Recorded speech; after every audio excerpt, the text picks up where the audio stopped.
It's time for Twig This Week in Google. Jeff and Stacy are here, and we've got lots to talk about. Jeff has been following the Senate and congressional hearings from Facebook and Google and Twitter. He'll have his take on that. Plus, why all those ideas from the New York Times on improving Facebook are terrible. Stacy's going to talk about, of course, the Internet of Things and her new Amazon Echo. Plus, we'll debate the merits of queso. It's all coming up next on Twig. Netcasts you love. From people you trust. This is Twig. Bandwidth for This Week in Google is provided by Cachefly. CACHEFLY.com. This is Twig, This Week in Google, episode 429, recorded Wednesday, November 1st, 2017, Quesoff. This Week in Google is brought to you by Video Blocks by Storyblocks. Uncage your creativity. Get all the stock video you need for only $149 a year. Visit videoblocks.com/twig to save on millions of studio-quality clips from Video Blocks. And by Sonic, Twit's 10-gigabit fiber internet service provider. Join Sonic's internet revolution as they bring fast, affordable internet, phone, and TV to homes and businesses all over California. Visit sonic.com/twit to sign up for service and receive your first month free. And by Capterra. Find software solutions for your business needs. Capterra is a free website with over 400 categories of business software and thousands of ratings and reviews from software users just like you. Visit capterra.com/twig today. It's time for Twig This Week at Google, a show where we cover the Senate hearings going on right now because it's Google, Facebook, and Twitter. We cover the state of journalism because we have two premier journalists on the show. It is always a fun show. Welcoming back Jeff Jarvis from his trip, his travels. Wherever I was, I can't even remember. He dressed up for us. Look at this. What a nice... I can dress up. I can look. You were on TV earlier today. Well, I was supposed to be on MSNBC talking about the hearings. But now they're not talking about anything, of course. But. Exactly. As I'm driving in, no surprise, I get the message at 6 o'clock in the morning. Yeah. No, we were preempted by the terror attack in New York, which understandable fully. Of course. So, of course. Yeah, they don't send a car for you, Jeff? I live way the hell out, then I can't get back home. So they'll send the car to get you, but not to bring you back. They send cars for me, and then they take me home. It's very exciting. Aren't you but I've got to work during the day. I then work all day. Oh, and then he has no way to get home. I get it. They would take you back to CUNY. I suspect they would just give me a car to go home, but it's too much. Yeah. It's too embarrassing. Yeah. That is embarrassing. I agree. Anyway, good to have you back. We missed you. Although I have to say, having Stacy in studio was so exciting and such a thrill. It was really great to meet you. Stacy Higginbotham, formerly of GigaOM for many years. She's now doing her own thing, and it's a great thing. Stacy on IoT.com. She also has a podcast with Kevin Toffel about the Internet of Things at Giga Stacy. Hello, Stacy. Back in your home. So you can root for your Astros, which is good. It is. I'm very excited. Game 7 tonight of what has been one of the most exciting World Series I can remember. It's really been good. I'm very excited about it. I'm not even that into sports, but I've been watching this and Stranger Things on and off all last week. Our local team, the San Francisco Giants, have been so bad this year, so horrifically bad this year that they were out of contention even before the All-Star break. So I kind of didn't pay attention to baseball, but now I'm excited. Both the Astros and the Dodgers are 100-game winners. These are very, very good teams, and it is a very, very good World Series. But that's all the sport ball talk for today. When Stacy came here, by the way, Jeff, we did something. I'm so mad I wasn't there. We ordered Chipotle for everybody, and we, of course, got a tub of queso. Because Stacy had never had it. You complained how grainy it is. It is friggin' awful. You are not alone, by the way. Everybody hates Chipotle queso. It is dreadful. Stacy, tell me you did not say anything nice about this crap. It was not grainy. I didn't taste the graininess, which thank God, because that may be how it's prepared too, right? Because that sounds like they take it out of the thing and they pour it's how they make it. It's awful. I just put up a picture on the rundown of what queso ought to be. Like this? No, not that junk. You can just tell. It's wallpaper paste. It's grainy. It's so soupy. It's milky. It's thin. I thought it was pretty good, actually. Oh, God, it's awful. Stacey, what did you think? I didn't think it was that bad. It's not high quality queso, but I will say, I've gone to Taco Cabana at 2 a.m. and gotten queso that is only slightly better than that, and I would still pay for that. Now I'm wondering about Jeff, because this image of queso you're giving us from Moe's. Wait, that's your queso, Jeff? That was so watery. Compared, yes. No, that's Velveeta. Jeff, this is not queso. No, that's not even Velveeta. That is like watered down Velveeta.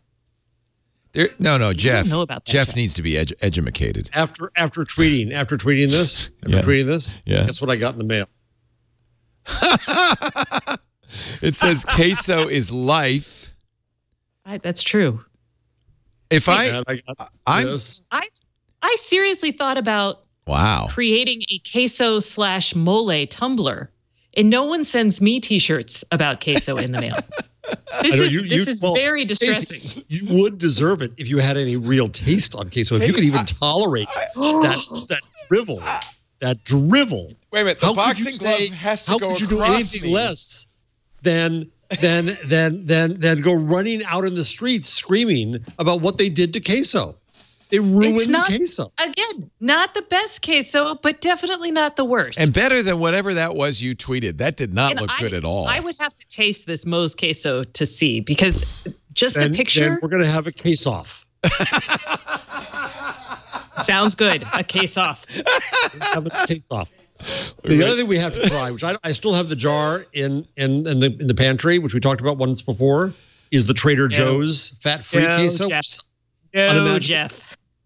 Queso doesn't come in a jar. See, I'm just really glad that for some reason, queso's a Tex-Mex thing, because you can't get queso in Northern California. Chipotle's the first. I didn't even know about queso till I went to Austin, Texas. And by the way, my reaction was, "Oh my God, where have you been all my life?" I mean, no.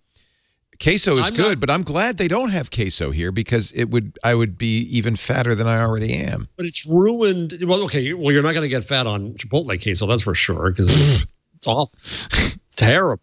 I liked it. Terrible. I thought it was delicious. And by the way, all the nice things we ever did for Chipotle, they ever send us a nice Chipotle T-shirt? Actually, no. But we did have the digital marketing guy from Chipotle came to visit the studio.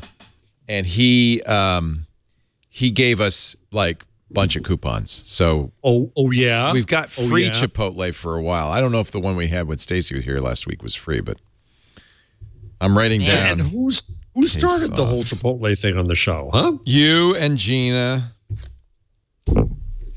Stacey, I admired you. I trusted you. I respected you. Now you had credibility. Now everything you say is in question from now on. All wrong.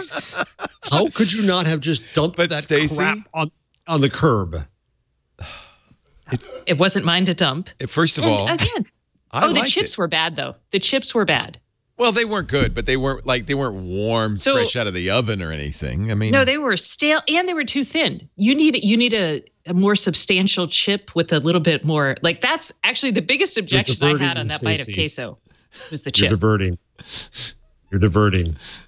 I am. Well, I'm not just diverting. But here in California, we prefer guacamole to queso. If you're going to put something on a chip, no, it's okay. My freshman 15.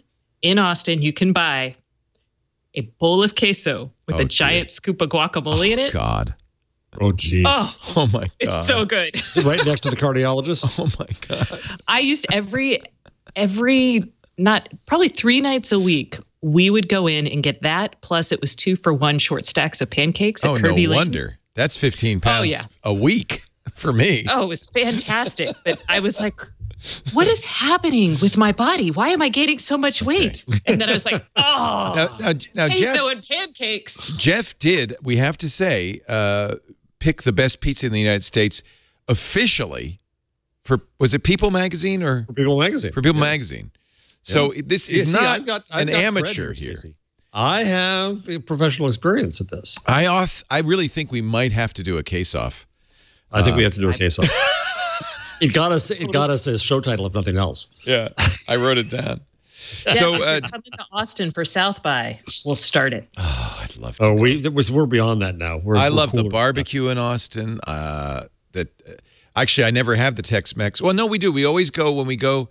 There's that place. There's that place. Well, we had Brazilian in Austin. Yeah, that was a mistake, but that's that's okay. That was the dinner of all the people who would come down for us, and Jeff cost got you to a go through that. fortune. It did cost quite a bit. Was it at the Churrasky at the meat on swords place? Yeah. How do you say that? Not Churrasky. Churrasky. That's the Polish meat on That's swords. The Polish. All the kielbasa you can eat. I don't know, but it turns out it's a chain, and we even have one in San Francisco. Fogo de Chao. Yeah. It's right across the street. Fogo de Chao. I'm going to send Stacey. I'll send you the cup. Here. Queso is life. Queso is life. Okay. You can fill it with that junk. You know what? I have all the queso I need. Like not even 5 minutes for me. It's so good. Also, stop rubbing it in. But I was jealous, but now I don't know, Stacey. Now I don't know. I don't know. I will bring you to great queso places. All right. This is I think a world queso tour. Do they even have queso in Mexico? No, it's an American thing. I'm sure it's Tex-Mex. It's probably a Tex-Mex thing because Tex-Mex is yellow cheese, beans, and beef. Okay. Whoa, Facebook just announced third quarter profit jumped 79%. This has been a very, very good quarter for the tech companies. Google's results, superb. Microsoft's results, we were talking about it earlier on Windows Weekly, the best quarterly net revenues in more than a decade. Apple will have its quarterly results soon. I'm sure they'll be, and again, it's been a really, really good tech sector quarter. And really, I think we can call it the Trump bump because all across the board, stocks are up. Consumer confidence is up. Employment is up. He's a damn fine president. I'm sorry. Is Jeff's head spinning around like the Exorcist? I was trying. The queso stuff's even worse. See, that's how bad that is. Even worse. Before the show, we were watching, and I'm still watching the Razer phone announcement. This is an interesting development. Razer, which is known for gaming accessories and gaming laptops, R-A-Z-E-R. This is not the Motorola Razer. This is a new phone from the gaming company. Acquired, you may remember, Nextbit. They were a crowdsourced phone, which I got and I liked. The Nextbit Robin. And they acquired that team, which included some people who had worked for Google on Android. And they developed in-house an Android TV device called the Ouya. Both those teams worked together to make a $699 phone, which they're announcing today, which is primarily for gaming, but will also have, I don't know why the quality is so poor on this. Maybe I've set something wrong on, let me look at the settings. Quality is auto right now. Let me turn it up. This is their keynote in London, which is going on right now. That has a great accent. Yeah. I'm not sure who he is. I presume he's the CEO of Razer. They say will be available November. No, reservations are available today, and it'll be shipping November 17th. So it's really interesting. The competition has heated up, not just in Android, but with people who have iPhone 8s are now looking at the iPhone 10s, which start coming on Friday. And actually, I want to talk a little bit about how Apple's very interesting marketing strategy and the way I say, although others disagree, Andy and I got in a fight over it yesterday on MacBreak Weekly, manipulated the media, the Apple press, in an interesting way. And then Google's two new phones, the Pixel 2 and the Pixel 2 XL are out. But now this phone, out of nowhere, stock Android, it's going to have a giant 4,000 milliamp hour battery, which does respond, I think, to the people who've been hating, frankly, on modern phones because of poor battery life. A special screen that gives you 120 hertz resolution. It's a focused on gaming phone. And interestingly, they'll use the Nova launcher as their launcher, which I think really, in a way, is a very good idea. It's the launcher that many Android aficionados choose to use instead of Pixels, the Google Pixel launcher and others. So... what's the main thing that makes it a gaming phone? The 120 hertz refresh rate. Okay. Apple does something similar on iPads. They can get up to 200 hertz, I think, on iPads, but it's only when it senses that it needs it or something. I don't know exactly how it works. It doesn't normally sit there. It normally sits at the normal 60 hertz. So this is twice as fast refresh rate. They're really pushing that. They bought THX, so it's going to have THX sound, front-facing dual speakers. They call it the ultimate entertainment phone, and it's unlocked $699, which makes it very competitive. I think with some of the other, it's a unibody aluminum phone with the Razer logo on the back, dual cameras. You know, I don't know whose software they're going to use for the camera. It's a Snapdragon 835. It has 8 gigs of RAM, which is again way over spec. Micro SD slot, no headphone jack, Type-C charger, and there is a dongle that's THX certified in the box for 24-bit sound, high-res audio, which actually is probably a good idea. I don't know. An analog jack on the phone isn't maybe the best way to do that. So this analog jack. What's that? Yeah, what's that? Nobody's doing that anymore. 711. Although they say Oreo before the end of the year. Dual, a 12 and a 13 megapixel cameras on the back, 1 wide angle, 1 zoom, and 8 megapixel on the front. Why wouldn't they put a headphone jack on this? Because honestly, Bluetooth sound qualities, I know they're improving the codecs, but I know. I mean, that's they're pushing the sound. I agree. Although, you can hardwire headphones into it through their dongle. Yeah, but why don't you just take $50 from me now, just as a tax for all the dongles left to buy? The dongles, just I feel like such an idiot walking around with my phone with the dongle still hanging on it. It's like, well, keep the dongle on the headphones. That would be tip number one. Like when I travel, I swap between my normal headsets and the noise canceling headsets. And so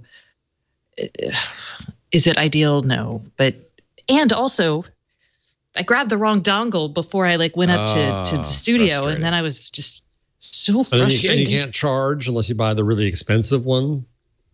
Yeah, I was feeling very. No, I was like, tech is failing me right now. I agree with Nilay Patel, who said it's user hostile.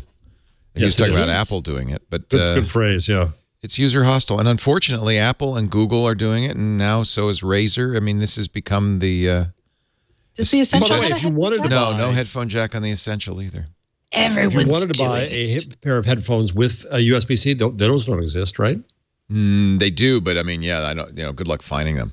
What kind of quality? One phone, I think it was the Essential shipped with USB-C headphones, but there mustn't be a standard because I tried them on other devices with USB-C ports and there's no audio coming out of it. Really? Well, I don't know. I don't know what that means, but. So there you go. That's kind of the breaking news today. And then the Senate is having hearings. The House just ended theirs. The House ended theirs in the Senate now, or that was just the House? That was Senate was yesterday, House today. I've watched most of both of them. So I do want to talk about that because I think those are interesting. Yesterday was the general counsel for Facebook, Twitter, and Google who faced the Senate. And really didn't say much, but you probably watched it. I was busy working, so I didn't get to watch it. You were. What did they say? What happened? Oh, I mean, not much happened. It's just my overall impression is, for God help us if these people, the government people, end up running the internet. They're just ignorant. It's just, we might as well talk about pipes and tubes, and a lot of hostility from both left and right. To the platforms. It's very easy target right now. It really struck me how the platforms should have been way ahead of this, and this is Silicon Valley hubris.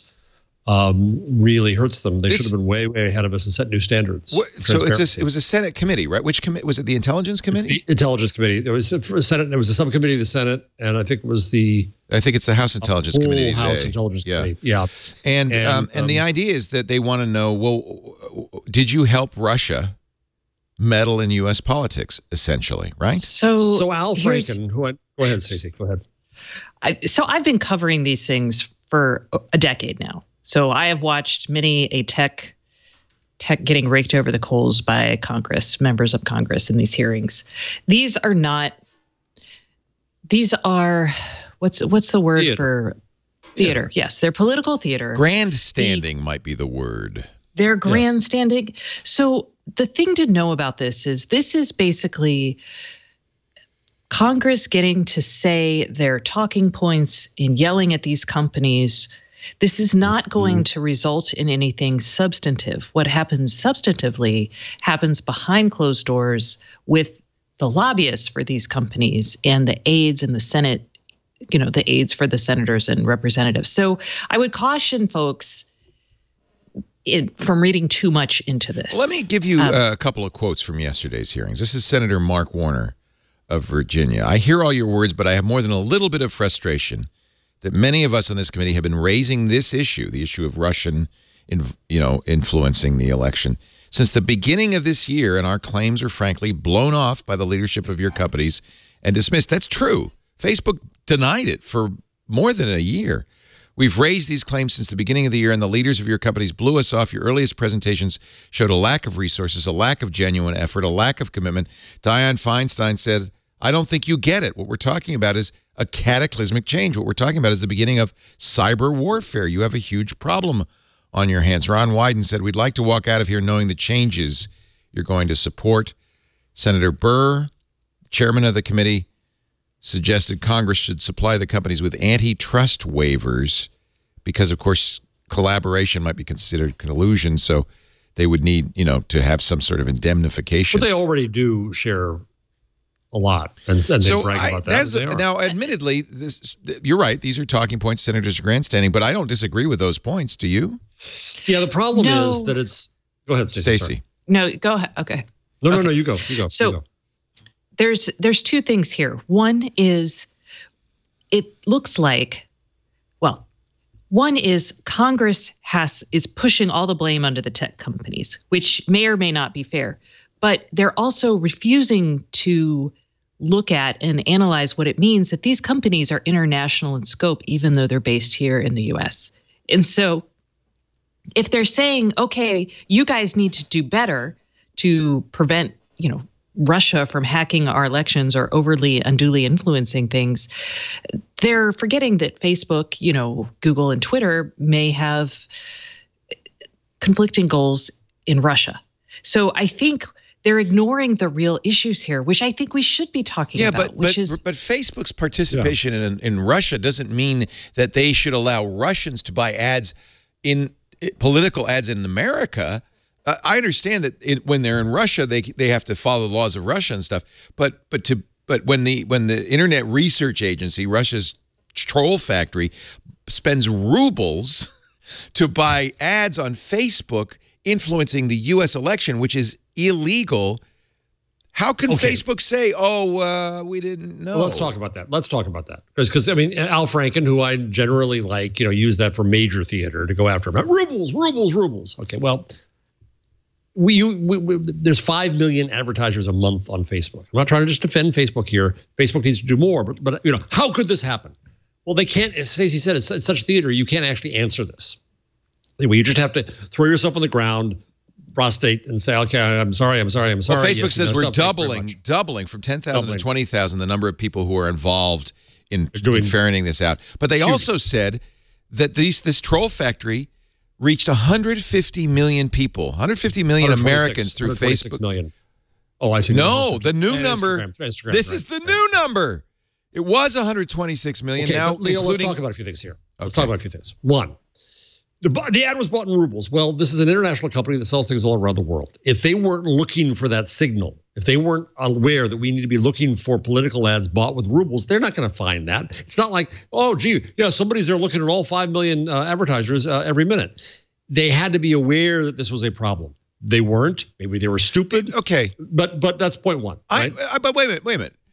Yeah. I agree that it's ridiculous to say, well, we're going to play a blame game at this point. What's completely reasonable is for these senators to say, well, what are you going to do now? And there's one very simple thing, which is to add transparency. And these companies seem to be dragging more, and they're saying they're doing that. Now, I think they've got to be My standard for transparency is every political ad buyer, and the targeting data for all of them should be public. Yes. And searchable. And is available. That what Facebook's doing? That's what I think they said they're doing. At first they didn't. I think they are now. I don't know. I don't have the latest statement on this, but that's my standard for what they need to do. Now, mind you, there is no required transparency in political advertising in print, none on billboards, none in direct mail, none in robocalls. There is on broadcast. Okay. So print, you don't have to disclose who bought? Not. Oh, I didn't know that. Not. Oh, that's well, you don't have to disclose. The paper doesn't have to disclose a thing. They should change that for newspapers too. No, well, this is where we're going to get to the First Amendment, ladies and gentlemen. So the First Amendment does not protect foreign governments from interfering in our politics. That's illegal, and it's not protected by the First Amendment. Fine. If a foreign government buys a fake ad, is it up to the newspaper to know that it went through 5 shell companies? No. If somebody buys a fake ad, they need to be transparent. That's all. Well, but transparent. Yeah, I know, and I agree with that. I just said that they should be fully transparent. But let's remember, the transparency is also going to be limited because it goes through shell companies. They're trolls. Let the press do their job, and be transparent, and let the press figure it out. We're agreeing and yelling at each other. Y'all are. But beware putting a legal requirement in this area. I mean, broadcast is there because it's our airwaves and all that. The rest is a matter of the First Amendment in terms of what laws. Listen, if the good news is newspapers are dying anyway, so we don't really care about print. Second point. The good news. Second point. The fact that they got 126 or 150 million people to see supposedly this stuff from this one Russian fake news factory, the IRA, the Internet Research Agency. What does that indicate? It indicates that a hell of a lot of your neighbors pass this stuff around. It indicates that wasn't advertising. That was the organic. That was content that people passed around. Now bots had a role too. The ads had a role too. All that had a role. But we got a bigger problem here, folks, which is that your fellow citizens are passing this crap around. Point 3. I don't think that's as much of a problem. And by the way, I'm looking at the Federal Election Commission's website. Yeah. And disclaimer notices are required of broadcast, newspaper, magazine, outdoor advertising, mass mailing, and telephone banks. Of the political campaign when it is for a candidate. When it's for a candidate. Most of this advertising was for issues. A communication that solicits funds for a federal candidate or federal political committee that contains express advocacy of a political campaign. Yeah, I can go advocate for equal rights for all human beings. Right. I don't have to. So that's part of the problem with some of these ads is they don't even mention a candidate. 90% of them. Yeah. 90% of them are, and they're trying to sow discord by going after race. The real problem to me is that media need to learn a lesson here. We just still say, "Oh, come and read our articles. We'll wait for you over here," while the bad guys are using Facebook and company natively. Well, see, that's why I don't even mind teaching us how to use them natively. I don't think it really matters so much about print because the real problem is these programmatic ads that are bought and automatically displayed, the kind of granularity that can happen, and the fact that they're dark ads. You know, if an ad's in a newspaper, everybody sees it, but dark ads are shown only to specific people and no one else sees them. So really, it's an internet problem more than it is. It's also it's direct mail. It's been the case ever since direct mail. Yeah, I guess direct mail would be the same, right? So I'm not taking Facebook off the hook. What I'm saying is that Facebook and Twitter and Google should set a standard far beyond that of broadcast. They have a public responsibility. They should have been ahead of this. The only reason they're sitting there is because the hubris of Silicon Valley said, "Oh, we don't have a problem. We don't have a problem." Zuckerberg said, "We don't have a problem." They had a problem. And they should have been out front saying, "This is what we know, this is what we don't know." And we're being manipulated. They could have been the story. The Russians could have been the story rather than them. So they messed up big time. I'm not defending them there. But my bigger point is, when you listen to these dorks, ignorant fools in Congress, I dread what they do to the internet. Trey Gowdy was just on in the House hearing, pushing hard against the platforms, against Facebook. Well, if I say it's Thursday and it's not, how should that be allowed? Well, are lies constitutionally protected? And the Facebook lawyer says, yes, the Supreme Court has actually said yes, because they doesn't get our own Constitution. If lies are not allowed, then whether it's a court or it's Facebook or it's Trey Gowdy says this is a lie and you can't say that, that's a limitation on speech from a government level. And our own member of Congress doesn't understand amendment. Although there's a long history of Congress not understanding the First Amendment, going right back to the amen. So to me, the basis, very beginning, moral of the whole story is you don't want these people controlling the internet. So Facebook platforms, Google, Facebook, get your damned acts together and get ahead of them. Otherwise, they're going to be on your asses regulating our net. What I would like to see, I feel like I should applaud you, Jeff, there. But what I would like to see I never is know, Stacey, when applaud or punch. When these well, no, it's more just like very impassioned, very impassioned. I would like to see a database that maybe all of these, I mean, the Federateds, the Outbrains, Facebook, et cetera, feed into with political ads, like a database that says, hey, this ad, and gives the context or the article or the whatever was paid for and promoted, put it in a database somewhere or put it somewhere and make it basically accessible via an API so reporters could actually go in and look at trends. Yeah.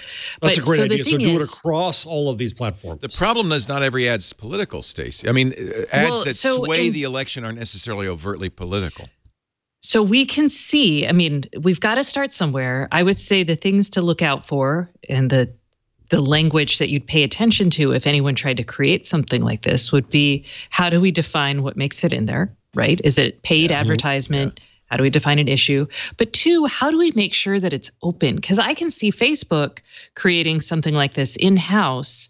And I would love for companies not, I mean, you can't file a FOIA request with Facebook. So how do you make it, how do you make it really easily accessible?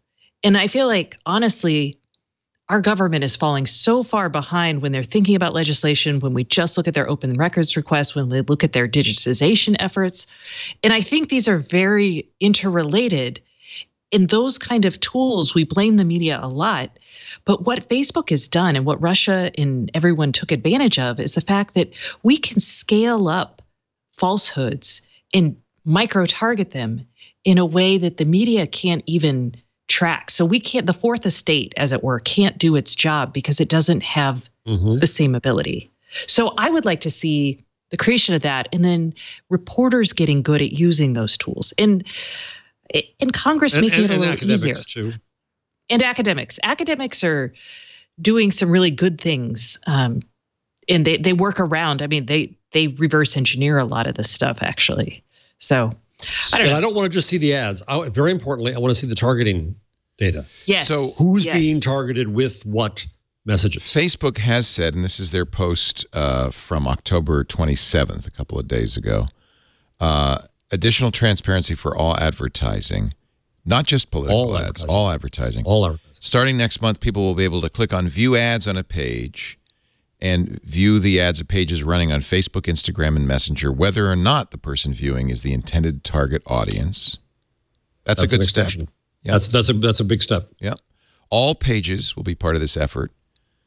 And we require that all ads be associated with a page. So in other words, this covers every ad. So there's no ads that are not parts of a page. They're going to start this in Canada, roll it out in the US by summer. This goes beyond broadcast. This is a big deal. If they'd done this before, they were called before Congress. If they'd done this before there was a law proposed, they would have beaten her to the punch. Not the Congress still wouldn't want to, make hay out of beating them up, but they could have been in a much stronger position. And by the way, I don't think any legitimate advertiser would have any complaint against this. If you're, as in this example, Jasper's Market, and somebody comes to your page and says, "I'd like to see all the ads from Jasper's Market," nothing wrong with that. Well, here's the thing: if you are a consumer brand, package brand, let's say advertiser, and you're trying to A/B test. Come on, pitches and products. That's not going to affect your A/B testing. That's too small. No, who's going to do that? Only people who are. I know the argument. The argument from the brands will be the competitors will go and they'll have sophisticated ways to find out what's going on. Blah blah blah blah. Well, so what? That improves competition. I agree with you. I agree with you. This is we need to That's good for consumers. Figure out how to instill trust. And transparency is the first step to trust, and we've got to be aggressive about it. So is there more? Do you guys both agree this is not only a good first step, but this might be all Facebook needs to do, and Twitter and Google should do the same thing? I would like to make sure that it's accessible to everyone. I would like to be able to pull this data in easily. Yeah, I like the API idea. I agree. Internet API. Yeah. But, you know, if you can't scrape these pages, for example, a lot of sites don't let you scrape legally. Right. So if I wanted to actually aggregate meaningful data across Facebook, I would have to use a scraper and, you know, run through all these ad pages. And that would be both against their terms of service and time consuming as a reporter. Right. So I would like just a step further. I would like just that little step to make it easier to aggregate this. And I know that people on the web hate that, but that's kind of, they're using it. It's using the same tools they do to police them, basically, as in the media. So let me ask you both another question. Just litmus testing here. So Jackie Speier, representative from California, all but ordered Google to pull RT off of YouTube. What do you think of that? No. So talk about that. I don't believe the government should dictate what content makes it on what platforms. So Twitter pulled down Twitter pulled down Sputnik and RT, right? Yeah. Because those are widely considered propaganda arms of the Russian government. But and I can't stand them, and I've been asked to be on RT and I refuse, and so I think they're awful. You could make the argument that Fox News is a propaganda arm of the U.S. government. Mm-hmm. So I don't think that should. I agree with you that this. That's troubling. Yeah, it's troubling. And I wonder, by the way, the precedent we set here that I tweeted this and nobody's answered. I wonder whether Voice of America and the State Department and the CIA also propaganda advertise. Yeah. Deutsche Welle, BBC have international outreach. Putin can consider the BBC propaganda for democracy. Yeah. We set, my point is the precedents we set are dangerous. And in the hearings from both sides, I'm not doing false balance here, but I heard it from both, was basically another way to demonize foreigners. This is foreign. Oh, yeah, they're there foreigners. Shouldn't be allowed. So the fact that... No, we need to be more international. So Fox is protected because they're a domestic operation. They're protected by the First Amendment. Is RT protected by the First Amendment? No. Because it's out of the Russia. Is it? Well, no, they have an operation here. Right. No, they're protected by the First Amendment. Okay. So lies in effect, what Representative Spear suggests is a violation of the Constitution. No. If she makes it happen, yes, it is. Now, if YouTube decides to take it down on its own, then no. That's YouTube. YouTube has the right to edit. As Editing a private is part of free entity, speech. they can do that. A private entity can do that. But now we have Congress pressuring YouTube what they should and shouldn't put in their platform. Well, and we should underscore that what Stacey described as an API so that the press, that all of this transparency is meaningless unless we have a strong free press. Because we expect the press to do the homework and reveal. Because maybe an individual would do it, but then they become the press in effect. So that's the strong free press is important. So you don't want to see it undermined, even to the point where they say, "Well, we're going to ban propaganda arms from foreign nations." No. And the other you could brand it a propaganda arm and let people decide. Let people decide. But you also have to. I mean, the strong free press also has to be better at doing its job. And I know I harp on my own people here, but somebody has to. I go back to the 150 million, 126 to 150 million people. We don't take our journalism to where the people are. The manipulators do. We don't inoculate the public against the lies that we know are going to come from the manipulators. Yeah, they have to come to you. And so there's a real problem here in the architecture and structure of that fourth estate. Around, I don't think people. I think that's a part of the problem, but I do think the good stories make it out to the people. But I also think that journalists are we're not, in some ways, we're not doing our jobs. We are not learning how to access data widely. We are not Yes. learning how to write compelling stories. I mean, I love 530, 538. Yeah. But my God, some of their stuff is so didactic. I'm like, good, kill me now. So we have to, as journalists, figure out how to pull the data and turn it into a compelling story. We know the story. I mean, journalists were aware of Russian influence on Facebook in the elections, right? They just couldn't figure out how to get the data they needed to tell that story. And it was very much a data-oriented story. And I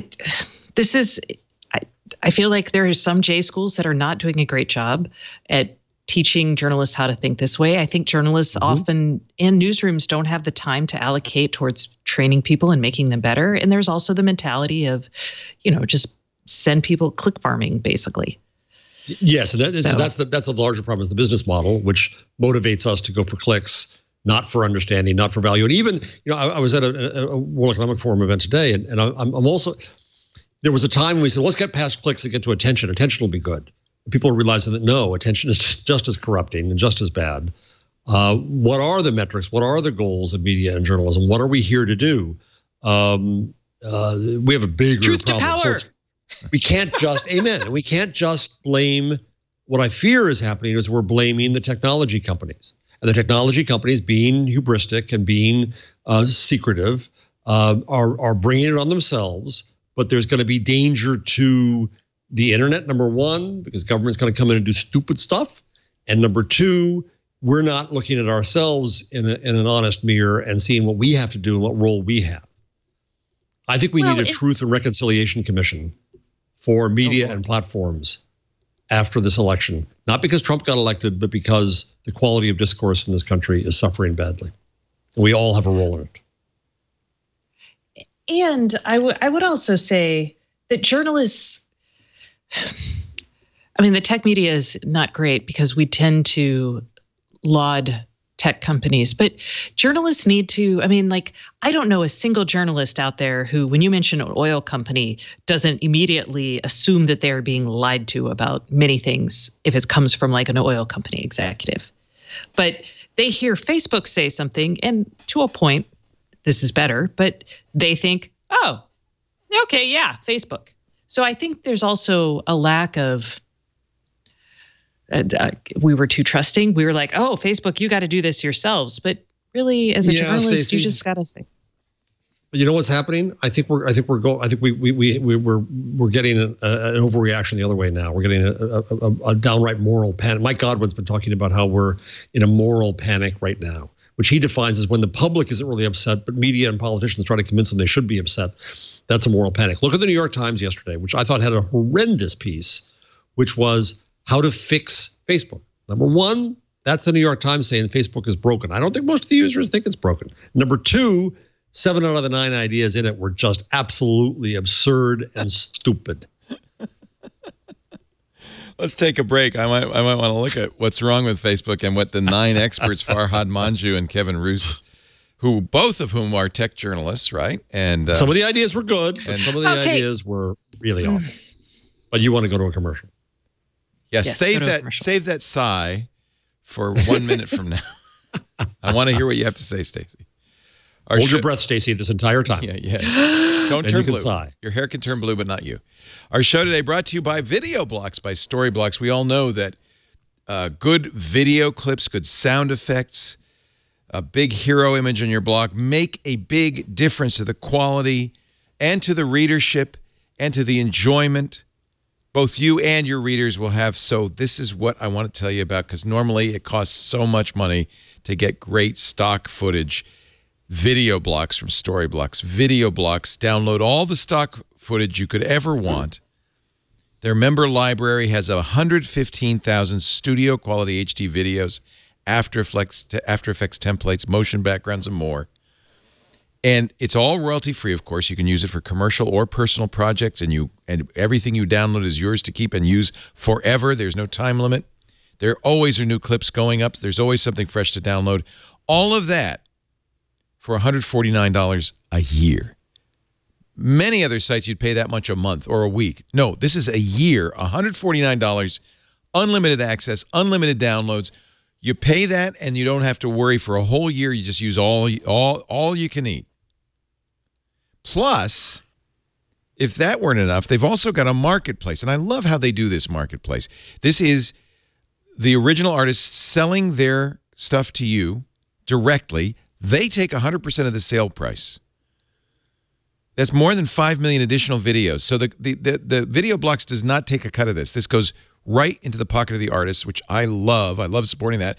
And as a member, you get 40% off. So, I mean, there is no reason not to do this. We were using another service. We switched immediately, and it has saved us thousands of dollars already. No, from now on, no more old or outdated footage. No more watermarks if you're just downloading it and using it. No. Pay for it. 90,000 customers. NBC, National Geographic, the History Channel, the Travel Channel, all use Video Blocks footage. You should too. Go to videoblocks.com/twig, and you'll get all the stock video you'd ever need for one flat $149 a year rate. That is a great deal. And 40% off the marketplace, which adds millions more clips. Videoblocks.com/twig. Save on millions of studio quality clips. Great stuff for the best price anywhere.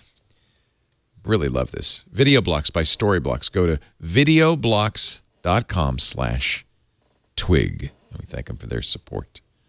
I need that for my students. Oh, yes. I mean, I don't know if you've priced out any of the other companies, but it's really expensive. And usually you often pay per clip, which, I mean, if you know, that really is an inhibition against using them. But yeah, if you have students making videos and they, you know, instead of them having to remember to shoot the B-roll of Times Square or whatever, they can get it. Well, students should remember to shoot their B-roll. Oh, all right. Yes, I know. All right, Teach. You're right. I'm just saying. Shoot your B-roll. If No, I know. You got to spray. You got to do it. You got to get it all. Actually, B-roll is a lie. Yeah, it is. It's just, you know what? This is what I don't like about TV, is that everything has to be covered by video. And so if you're saying something that isn't visual, it's a thought or a concept, something abstract, you still have to cover it with video, which is inherently not representative.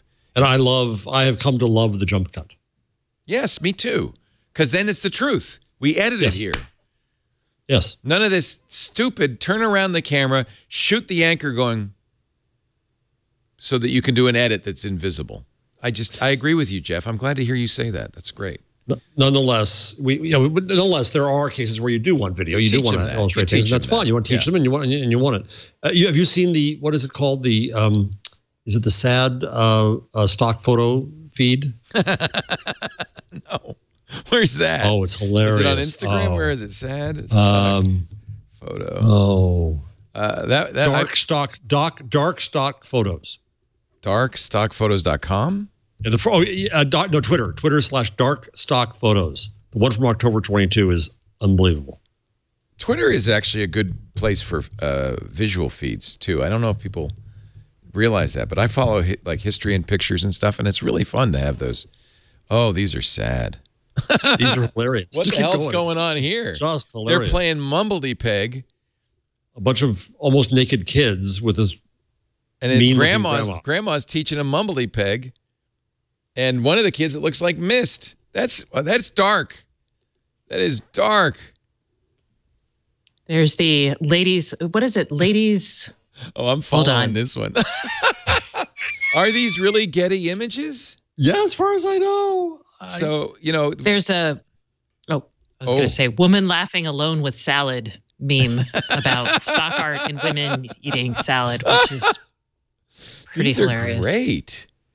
Oh my God, these are wild. Let me see. Is this I'm looking up one of them.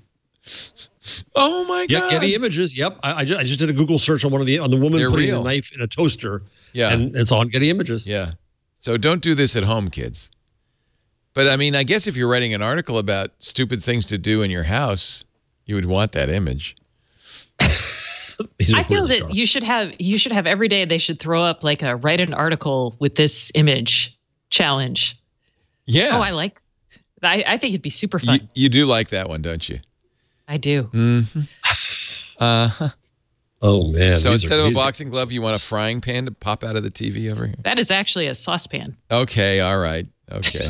All right. Oh, geez. Okay. This is horrible. I'm following this right now. Follow. Anyway. Stacey was sighing. How did we? The sigh. Let's not go there. Let's move on. Moving on. Because how to fix Facebook. Farhad has become how to fix Facebook. Farhad has become a moral panic person. His new book is called The Frightful Five. Yes. The entire Guardian is that. The entire Guardian. The Guardian, yes. It's. Oh, my I'm Lord, glad you told me that because I agree. The Guardian has now become technology is ruining the world. Let's stop it. Kevin Kelly, who is a good person to ask of Wired magazine and a great writer, told Farhad Facebook should reduce anonymity by requiring verification of real names for real people. How often can we argue this case? Yeah. How often do we remind people that anonymity is necessary for people who are vulnerable? Yeah. It's easy for a white man in America to say everyone should put their real names out there. It's not so easy for a gay man in certain African countries. You'd like this one, though, Stacey. Eli Pariser, author of The Filter Bubble and chief executive of Upworthy, says Facebook should open itself up for independent research. In effect, the API that you were talking about. And I think that would be great. Well, not just that, but also how it runs its various feeds and walls and whatnot. But that's a lot to ask of a private company. That's like saying Coca-Cola should give up its recipe so we know what we're drinking. Well, they could make it available just to academic researchers. But then they could limit it. Then it's what? It's hard to control it, and you got to tell the academic researcher what they're not allowed to say about it. Right. I mean, I'm trying to get them to give up more data. I think you're absolutely right. That's key. It's going to lead to trust. It's going to be good for them, but it's complicated is the problem. Yeah, and ask a private business to do that. Everything is complicated now. And you know what? we always say it's complicated and we shrug, or we say, oh my God, this law will never happen. We can't handle all this. The repercussions are unimaginable. So let's not do anything. I'm like, guys, we live in a complicated age. Yeah. Let's sit down and figure this out. I know I would love to go and be in office just to be like, okay, this is crazy. This is a morass. Let me make some unpopular decisions and then leave. The last one is the one that killed me. What it does, though, and then we'll get to the last one. What it does is it says it acknowledges that Facebook is not a traditional business, that its impact on society is not the same as Coca-Cola's, that it has, it has some, higher responsibility. And I don't think that that's false. I admit Facebook probably doesn't want that to be how it's seen. But don't you think it's true, Stacey, that Facebook has so much influence that it maybe has to have, and Google and so this is the argument that people made about television or things like showing cartoons, not cartoons. Showing ads to kids. Television and ads to kids are regulated. That's where I was going with this. Sorry. And that brought us legislation about how much airtime that you could devote to ads to kids, and a good thing. I agree. Here's what Tim Wu says, and I guess this is what you're talking about, Jeff. Now, maybe you disagree with this. Facebook should become a public benefit corporation. Now, I don't have any Facebook stock, but as a shareholder, you might not like that. Is that what you're saying? Well, yeah. Or an employee. I mean, there's this notion that communist that profit's bad. Profit's the root of all evil. So if we just get rid of some of the profit, then it'll be okay. Yeah. Or above, from the Tao researcher, let's get rid of the emotions. Now, I've asked for more. Instead of just the emoticons that are there, it would be nice to have, I think that's smart or something like that is one. But Facebook is about relationships. Relationships are emotions. Just because people are exploiting emotions doesn't make all emotions bad. And let's get rid of emotions. It's just baby in bathwater is being thrown out 9 times there, or 7 times. How about Ro Khanna, who is a California member of Congress, who says, Facebook, we want more transparency. You should explain how your newsfeed algorithms work. Well, explain how you use data and targeting. You should say how you make decisions about third-party verification and removing offensive content. That I agree with, right? I mean, there's some more transparency. Yes, I think what does that define? The old open up your algorithm is really meaningless. Yeah, and that's like opening up Coke's secret recipe, only more so. Yeah. Vivian Schiller makes a similar point about transparency. I absolutely agree with that. I think the only thing that matters about the newsfeed algorithm is really visible, which is what is the outcome, and anybody who reads the newsfeed can see the outcome, and you could decide for yourself whether or not you want to read the newsfeed. Everybody's outcome is different. No, that's right. You have to decide for yourself. No. Am I seeing what I want to see? I should mention this. Well, first, when we talk about Facebook, I should give the standard full disclosure is that I started the News Integrity Initiative, which got substantial funding from Facebook, Craig Newmark, and the Ford Foundation. I sound like I'm one of those guys at the end of the commercial who's telling you what they really remember FDIC. FDIC. But I also had last Tuesday, I had an event at CUNY where Adam Asari, the head of newsfeed at Facebook, came in and talked for an hour privately with audience development people. And then we had a public event where Facebook presented a booklet that they actually printed, which tries to tell news organizations how they need to be smart in using newsfeed, which is a form of transparency. It's trying to tell you what works and what doesn't. It's trying to put it in a form that they want.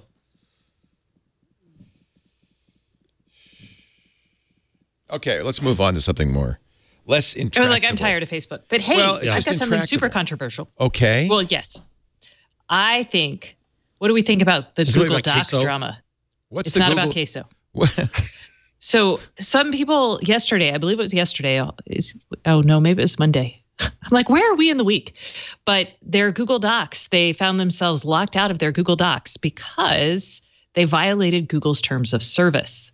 And this was really interesting because, people were like, wait, what? Google's reading my docs? And then, wait, what? Google could just lock me out of my, This is articles based and on papers? the content of the docs? Yeah, that's they what they check for certain things. So if I write a short story that has hate speech in it, because the antagonist is hateful, they could conceivably. If you only store it there, no. But if you share it, then you're distributing. But I mean, as a reporter, I write stuff in Google Docs, and share it with all kinds of people, my editors, my copy team, whoever. So according to Mashable, National Geographic reporter Rachel Bale was locked out of a draft of a story she was writing about wildlife crime. So the New York Times articles, so it's AI. So Google says it's an error, and they fixed it. Yeah. Yes, but they said it was one of the experts the New York Times quoted said it was Google's using advanced machine learning and other AI technologies to examine vast amounts of information in real time. Like reading your docs. Right, but so it could be an error in the way the AI was created, like all the other sad AI errors, like remember Tay from Microsoft or Google's photos that hated black people. But it reveals that Google's reading your docs, which we knew they were reading them for the purposes of advertising. Really? Well, that was already mail. They're not even reading my mail anymore. Mail. But they're not even doing that anymore. Your mail. You're right. They weren't. Yep. Reading our Google Docs?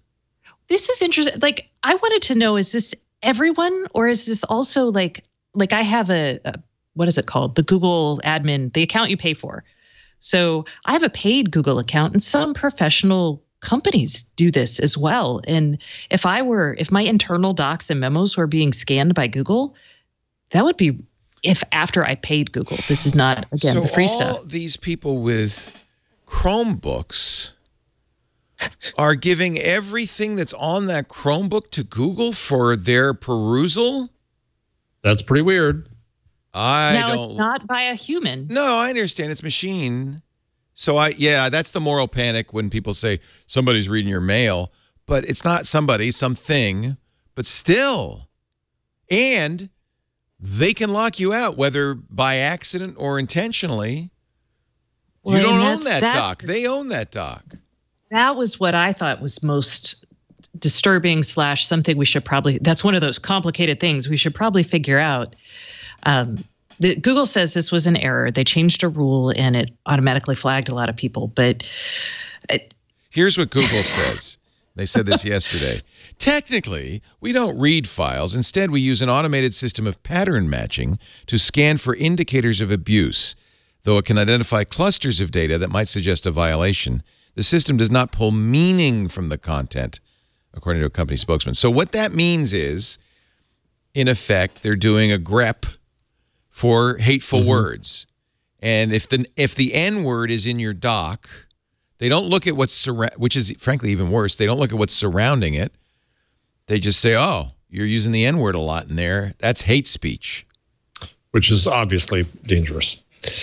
Yeah, I mean, okay, so they're not looking at the meaning or context of what you're reading. Well, that's the problem. If you're well, it's the same problem that when Google, we've talked about this in the show, when Google started accounting for the authority, reliability, and quality of sources, trying to get hate speech out of search results, search ranking.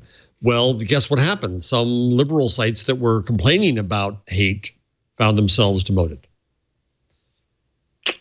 That's the problem with algorithmic solutions like this. Yep. But this is very concerning. I don't, wow. I hate, like, to get locked out of a document. I mean, imagine, and to not, and we all know that Google is pretty sucky when it comes to trying to solve problems quickly for you, right? Yep. No one's like, "Oh, Google, you're so awesome at customer service." So I think this probably leads to, dear God, Google, so many people depend on your things. You got to make your customer service better. Because, yeah, a lot of people are like, "Oh, the lesson to take away from this is, computers are reading your documents," or that, what is it? Oh, gosh, I forgot the other lesson. Okay. That you don't own something. That if you're going to create something, whether it's a photo or an article or a short story, you should put it somewhere you own. Or all this stuff should be encrypted and nobody can read it. Yeah, if you encrypt not Google, it now, not the government, nobody. Chromebook doesn't really. Well, I guess it does. You could put, there's a mini lock, for instance, a mini lock Chrome extension. You could, in theory, save locally, run it through mini lock, and then put it on your Google Drive. No one's going to do that. No, it would have to be designed by Google. Well, no, they have a Chrome extension that's not designed by Google. It's called Mini Lock. No, I'm saying if you're going to make it easy. Yeah. Google well, make another encryption. But my question, so their terms of service say you're not allowed to post hate speech and other stuff. But I'm not posting it. I'm writing a private document. Unless you share it. The question is if you share it. So this is only... If you... See, I think that if you made something public via Google Docs and it had hate speech and Google was put in a position of distributing that, I can see Google saying, "Oh, no, we have some right to not be the vehicle for this." But that's hard enough to imagine how you police that. But that's no different in a sense from saying that hate speech doesn't belong on Facebook or Twitter. So Google as publisher, Blogger, or Google Docs publishing, I get that.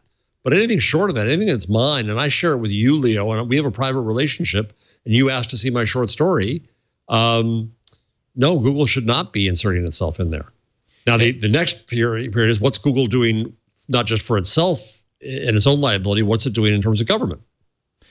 Bale, by the way, says that her account access was restored yesterday. Google says it was a bug, but it still raises, to me, this very interesting issue. And, of course, one response is, well, you shouldn't have your only copy of anything on Google. Don't write in the CMS. Yeah, and so right. Don't write in the CMS. And so Rachel's Fact says she's not going to do that anymore. She's not going to write on Google Docs. Although, if you're in a Chromebook and you're, that's all you can do. You can. I write everything in Google Docs. Yeah. Or maybe not everything. I write a lot of things. I mean, because Word? If I don't have to use Word, yay. And used it in years. But now maybe you should use Word because at least you own your document. Of course, by the way, Microsoft Word by default now saves your documents to OneDrive. Yeah. Which probably has a similar policy. Well, it's bad enough that there was a document, the fact that they shut down her entire account.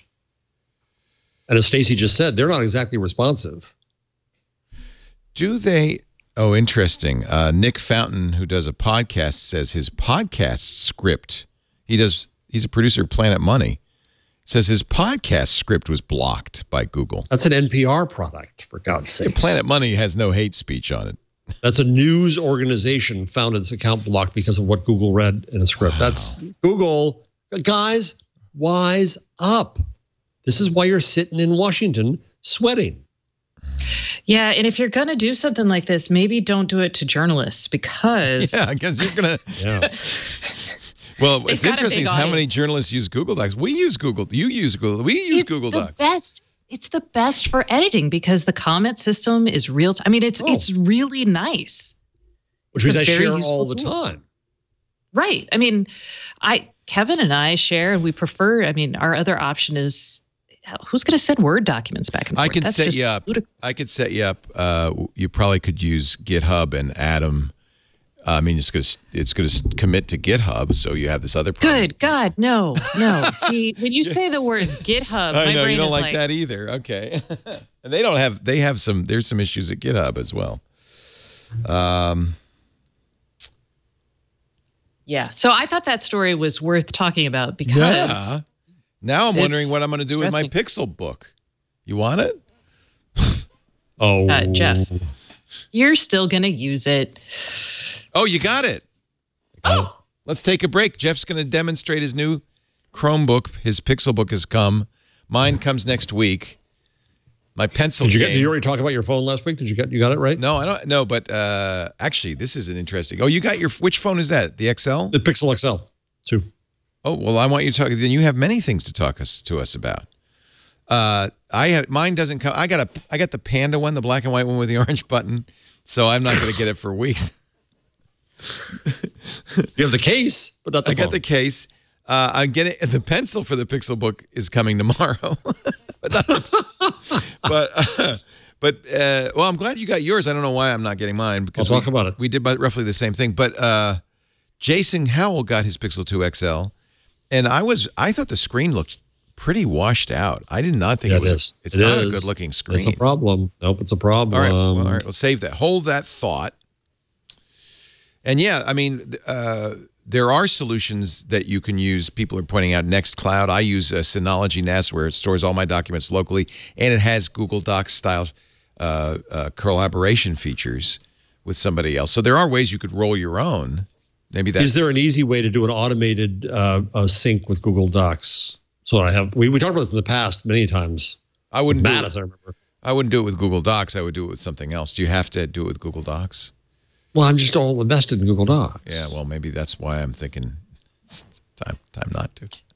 Jeff, it's time to change. Change your ways, Jeff. You're not right in the CMS.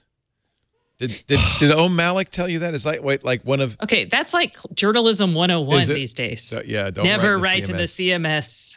I've written in so many platforms, and that's always... Yeah, you should write it locally and then paste it into the CMS.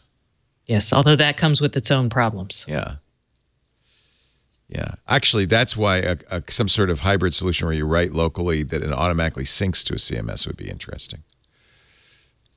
One-way syncing or something. Hey, by the way, our show today brought to you by, literally, our 10 gigabit symmetric fiber internet from Sonic. I love Sonic.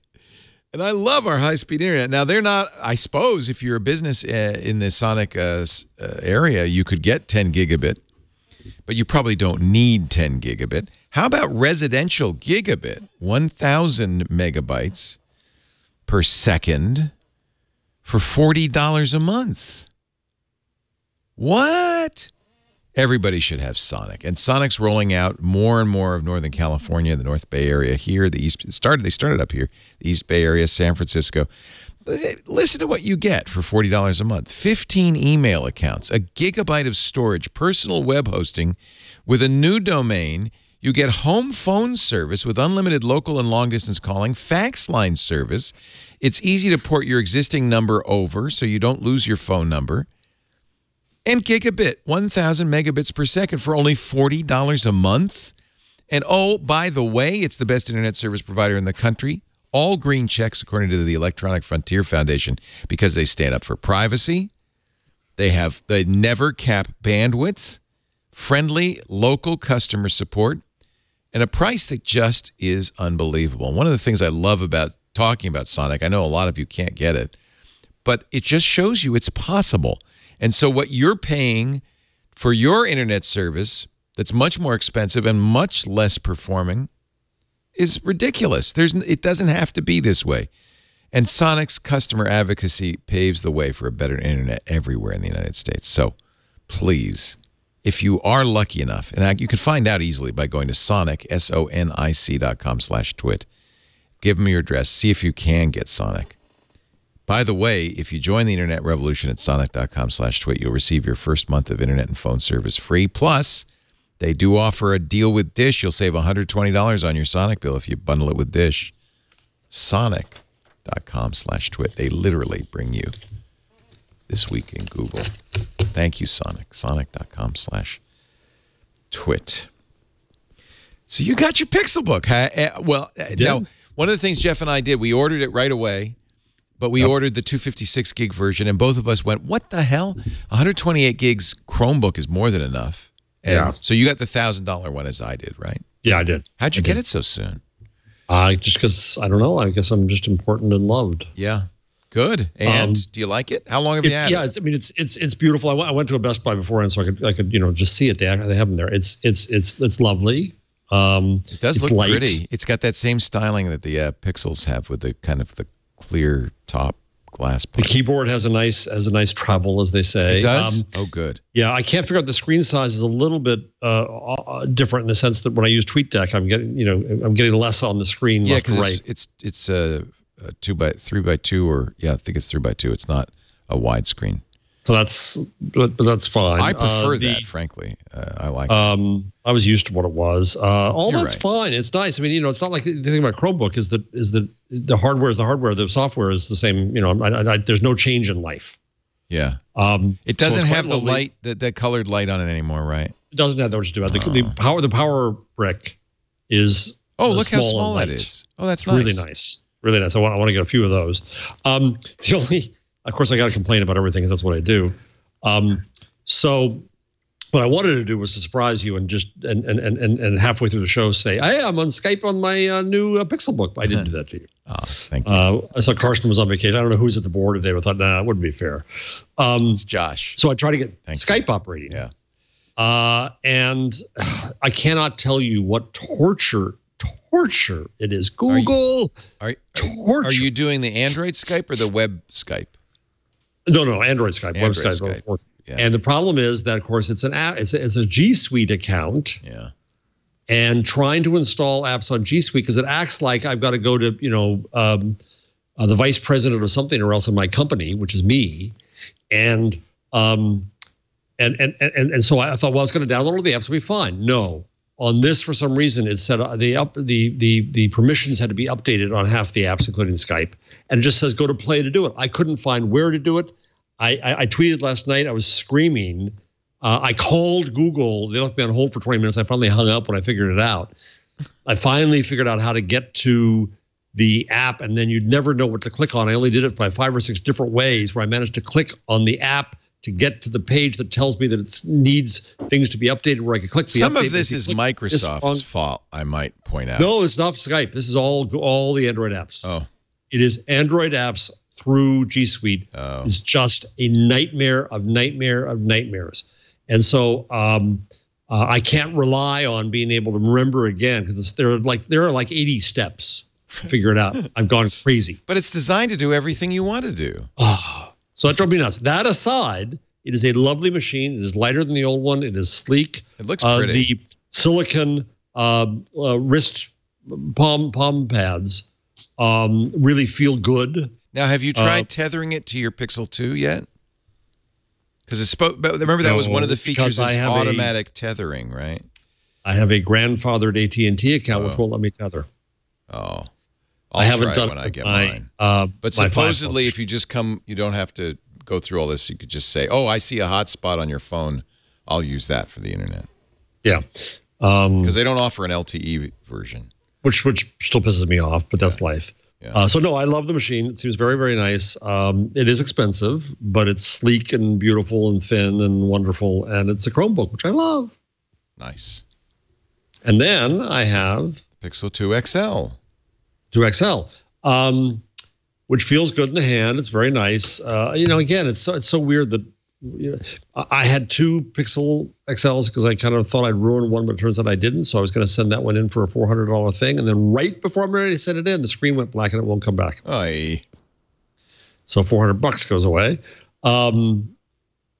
So this one, I compared my working Pixel XL with Pixel XL2 because I got the same screensaver, the same stuff.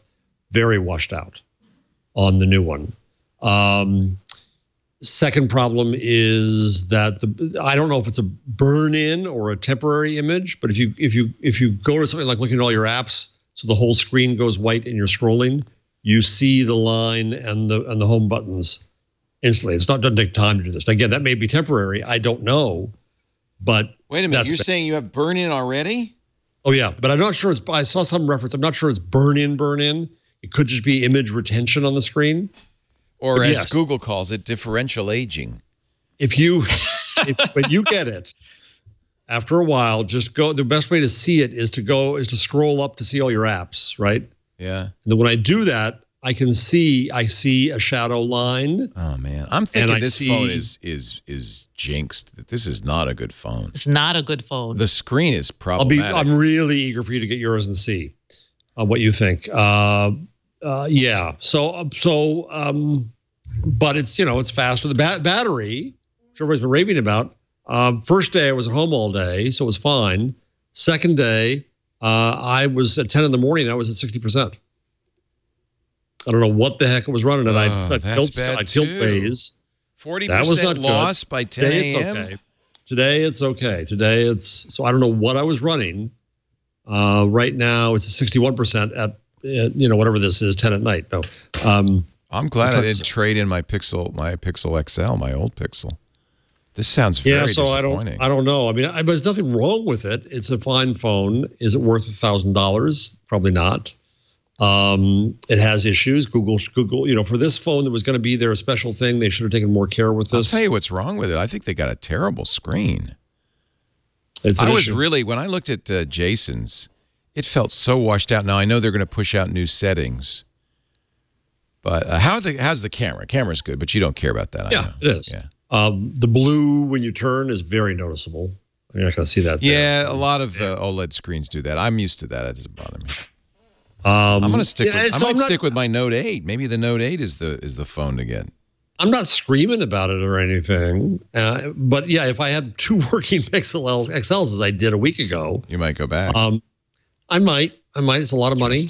Yeah. That's where I am. Wow. I like my normal Pixel, my small Pixel. You're still happy. We should say that Stacy has a Pixel 2, the smaller one, and And by the way, I apologize because last week I was acting as if it's not an OLED screen. It is. It's not an LCD screen. I don't know what I was thinking. It is an OLED screen, but it's an AMOLED screen, not a POLED screen, which makes me think it might be a Samsung screen. I don't know. Yeah, but I like it. Looks good still. Ta-da! Ta-da! It works.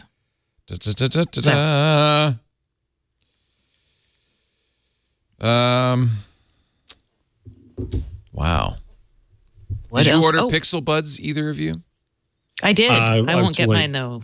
Yeah. I think they come at the end of November. Yeah, mine too. CJ's suggesting that, and I don't know how you feel about this, Jeff, but I am signed up for the Android beta on my old Pixel, and I guess I will sign up for a beta on the 2 XL, because 8.1, which is out now, has apparently some screen fixes. Automatic or choices? Don't know. Probably both. Probably both. And, of course, the iPhone 10 is coming out on Friday, but you're not an iPhone user. You're not, because everybody seems to say that iPhone screen is fabulous, although Apple, and I was curious what you would think about this, you journalists. I got poo-pooed on MacBreak Weekly for my thoughts. But it was really interesting this year. Apple did the most manipulative thing I've ever seen Apple do, maybe any tech company do. They parsed who got phones when, whose embargoes were lifted when, in a detailed way I've never seen before. Stephen Levy was among... I thought that was really interesting. Yeah. Okay, so there were a handful of people who got their iPhone 10s last week, but it was a small number. Stephen Levy was one. David Pogue, Ed Baig did not. Mashable's Lance Ulanoff did, which I thought was interesting. He's not your usual suspects. BuzzFeed, Nicole Wen at BuzzFeed did. But the Wall Street Journal did not. Joanna Stern did not. She got a one-day wonder. So a number of people got a week ahead. That's not unusual.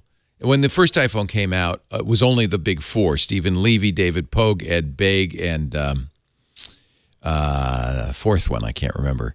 Walt Mossberg were the four and they were from USA Today, Newsweek, Wall Street Journal, and the New York Times. They were from the big press. That's 10 years ago. Boy, we've changed a lot in 10 years. Newspapers got, as far as I could tell, no advance. But weirdly, even the people who got it a week ahead of time were embargoed till Tuesday. Stephen Levy was the only one that was only embargoed till Monday. He got a 24-hour lead. Wow. On everybody. So he got the... People hate that. Well, okay. That's not all. A number of YouTubers got phones, but a lot of big publications did not get phones. And I think Joanna Stern didn't get one initially. The biggest upset was John Gruber of Daring Fireball, who's carried a lot of water for Apple. Yeah. Did not get anything. Wow. And later he did. Marcus Brownlee, because he's a YouTuber. So they favored YouTubers. A YouTube site called High Snobiety did. So it was really, Apple really parsed it finely. Clearly they had marketing goals like reaching out to young people and YouTubers and stuff like that. But they were but some people got it for instance, Nilay Patel of The Verge, big. I mean, I don't think there's anybody bigger in this business, got it for one 24-hour period, which has the further effect, and this is to me the most damaging thing, of forcing all of these people to do a review within 24 hours. That's wrong.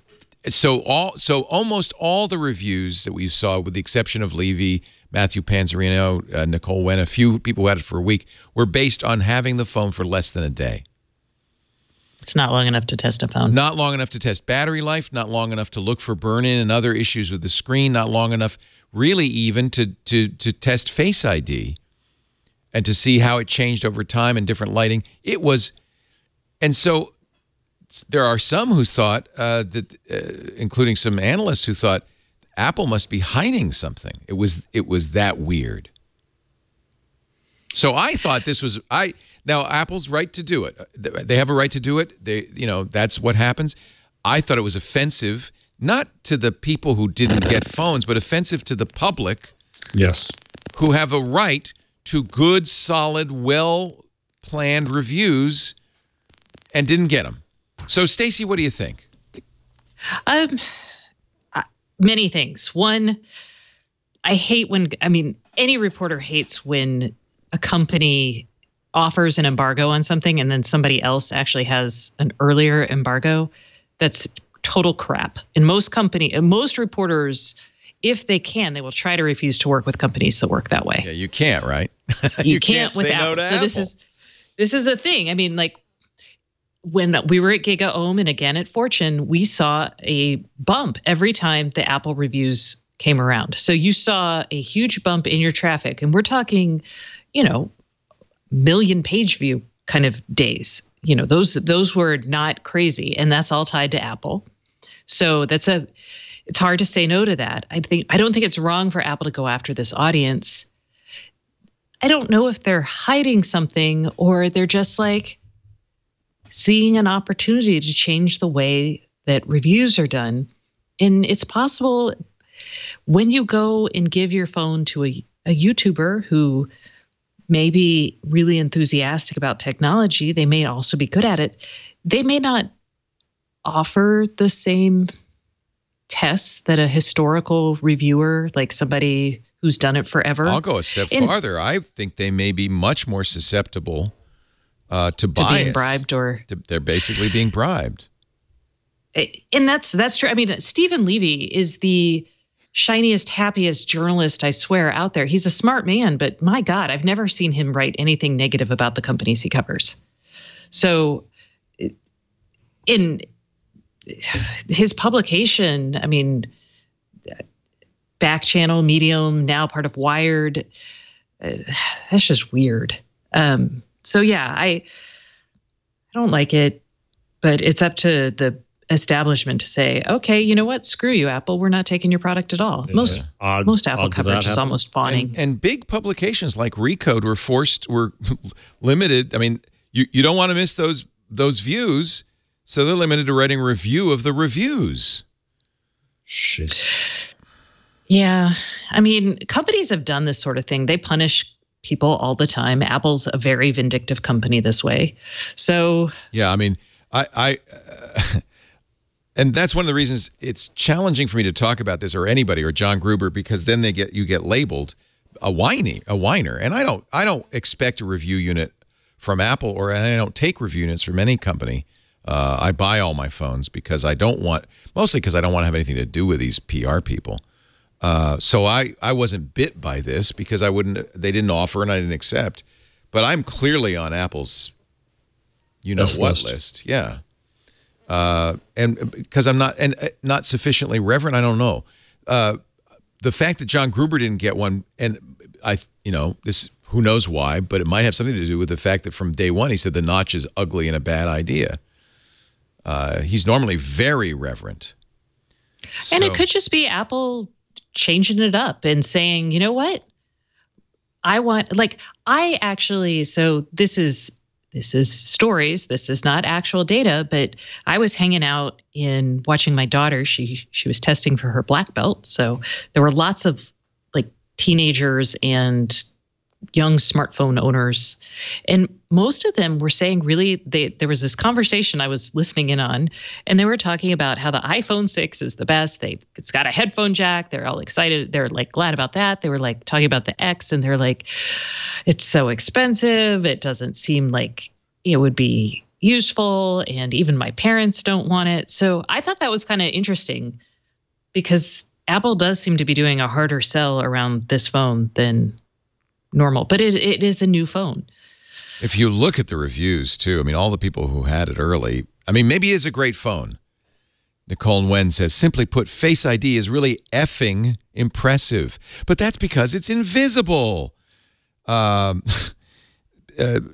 friend Renee Ritchie, who got the 24-hour phone, said it's the best product Apple has ever made. I mean, it's digital trend. Should you buy it? Our tentative response is yes. We can't peel our eyes away from the gorgeous OLED screening. Using gestures to move around iOS is pure bliss. The Verge. One day they had it. The iPhone is clearly the best iPhone ever made.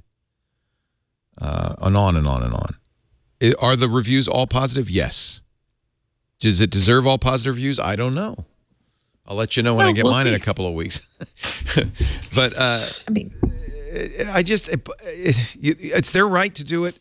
If I were a shareholder, I would say good on them. They're increasing shareholder value. But as a user, I think readers should complain. Backfire. At some point, it's going to backfire on them. At some point, I don't know if readers will complain. I don't know. They're the other thing. They're right. They may not complain, but they're going to be taken advantage of because they don't know. They don't see the systemic problem here. Well, and they'll still read. I mean, I guarantee when somebody gets the phone at, Recode, or when you get your phone, people will still look to see what you think about it if they're the type of person who reads reviews. Right. And I just won't get those million hits because mine will be in 2 weeks. I might get it over time. I said, I tweeted, looking forward to my first look instant review of the iPhone in 500 hours. It'll be November 17th. We will have an iPhone 10 in the house because we buy them. I make I pay for my staff to buy them. So Megan Maroney's getting one, and she got in earlier than I did, so she's getting hers November 3rd on Friday. My wife got in earlier than I did. She's getting hers November 10th. Mine's the 17th. Anyway, it's probably a tempest in a teapot, and I know it comes off that I'm whinging away because I didn't get one. Oh, the media loves talking about this. I mean, my goodness. Yeah. I feel like it's unfair. I was talking with some of my colleagues, and we were all like, oh, blah, blah, blah, blah, blah. Yeah. Stephen Levy got it. Who else got it? What's happening? Yeah. So. Yeah. I feel like it's a disservice to buyers. And let's hope buyers are smart enough to there's no urgency. And frankly, if you order it today, you won't get it for 6 weeks anyway. So you can. Yeah, and for $1,000, I imagine most people are going to be like, I'm going to read a bunch of stuff. Well, and it's not just $1,000 because Apple's strongly pushing Apple Care Plus, their extended warranty, because the cost of repairing just the screen is $279. So, well, let's talk about that with Google. So Google extended so I bought the extra care for both these devices. Google extended the 1-year warranty for the new phone to 2 years because they know they got problems. So I think they should give me a discount on the extended care. They did. Yours discount? Not a discount. You will. I can't remember what their solution was. They either have 3 years or they're going to refund you. I think they're going to refund you, is I think what they decided to do. Well, no, because the difference is the extent. Otherwise, I just get rid of the extended care, but that covers accidental damage, whereas the warranty only. They had some plan with this. I can't remember what it was. Oh, okay. They haven't told me. Quit complaining, Jeff. It's solved. That's what I do. That's what I do here. That's my job. I really think I might be complaining about the Pixel 2. I'm worried. Maybe I should. What I might do is trade it in for the smaller one, as you, the one you have, because you have no problems at all, right, Stacey? No. Well, wait a minute. You had the click and buzz problem. I have the clicking in the background. Is that fixed yet? No, it's not fixed yet. So the solution so far is to turn NFC off, I believe. So, but I don't. It's very soft, and I don't notice it most of the time, and I'm not on the phone that often. So here's what Google's doing for you, Jeff. They're eliminating the deductibles for warranty repairs. Whoop-de-doo. Jeff, I think you should go out and drop your phone. Given that, oh, wait, no. That's user warranty repairs. See, I never buy these warranties anyway because I just never use a phone that long. So if I drop it or scratch it, big deal. This just in, President Trump has quietly set aside plans to require new cars be able to wirelessly talk to each other, according to the AP, jeopardizing one of the most promising technologies for preventing traffic deaths. This was a proposal last year from the Obama administration that all new cars and light trucks come equipped with the technology enabling them to transmit location, speed, and other information 10 times a second so that your car could talk to another car saying, I'm this way, I'm over here, watch out. And you would, for example, know when a car's about to run a red light and your car could stop. Trump administration has decided to let industry officials say the Trump administration has decided to let the proposal languish, partly because of a reluctance to impose costly mandates. But no, so this is really strange. The V2V stuff, there's a couple things here. It was supposed to go into effect in 2017, which is now. This has been around for a while. But we've now, Qualcomm just released their V2V modules that made it super easy to implement this, either through Wi-Fi or cellular. So it could be that there's still some standardization efforts. This may not just be like Trump is just, his admin just wants to dismantle everything. It may be the tech isn't quite ready just yet. So before we freak out, we should know this a little bit more about the why. Frankly, it doesn't bother me as much as the Google emoji for the cheeseburger. That is the stupidest thing ever. Can we just say this is? It's fun and silly, but Sundar, do you really need to? Oh, he's just having fun with it. Man, relax. I know. I'll bet he knows a good queso when he sees one. Though.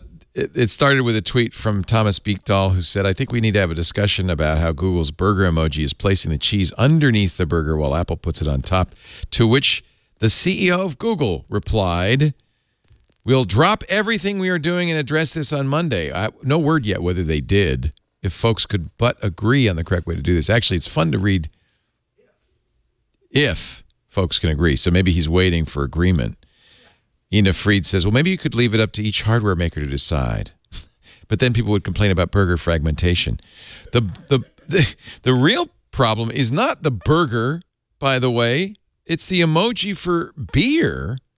Let me see if I can find this, which unaccountably has the foam floating in air. The beer is the mug is half full, and the beer doesn't touch the foam. The foam is just sitting on the top, which is Very That's strange. good foam. That's strong foam. Maybe you drank the beer through the foam and then the foam just stayed there. It doesn't look like anybody else's. Who's doing these emojis, by the way? Google's the only one with the cheese on the bottom. I found a Dan Pashman piece from 2011 on NPR that said you should put the cheese on the bottom. Oh, yeah. Which orients the cheese tongueward in order to maximize cheesy Precisely. goodness. I've actually heard a number of people say that. Plus, it protects the bun. Here's the beer stein. And clearly, Apple is a winner in the beer stein emoji department. Look at what's wrong Google's with makes no Google's. sense. What's Well, no, wait a second. Apple's looks like root beer. maybe it is. Maybe it's a hoppier beer. It's an IPA as opposed to a lager. Of course it is. By the way, is there a queso emoji? Oh, I wish there were, because I could use some right now. It wouldn't look like Chipotle, I'll tell you that. Guys, now I'm look like hungry. yours either. There was yours has nothing in it. It has no little bits of pepper. But at least it has cheesy It goodness. has no spices. There's no spice. You do need Not- spice in your It has queso because some. It has otherwise some. Not enough, but some. there was no spice in there. There was just pale yellow cheese. At least it doesn't feel like mud on the tongue. Good queso is thick, Jeff. You don't want it dripping off like. I agree. And Moe's is thick and Chipotle's is water. Yeah, but look at this. It has like little bits of pepper and parsley and stuff in it. That's what it should be like. You don't want parsley. No parsley. No You need parsley. chilies in your queso?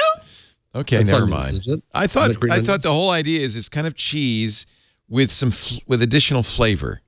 Yeah, it's cheese with like jalapeno, maybe some chilies, maybe Cheese, carnation, evaporated milk.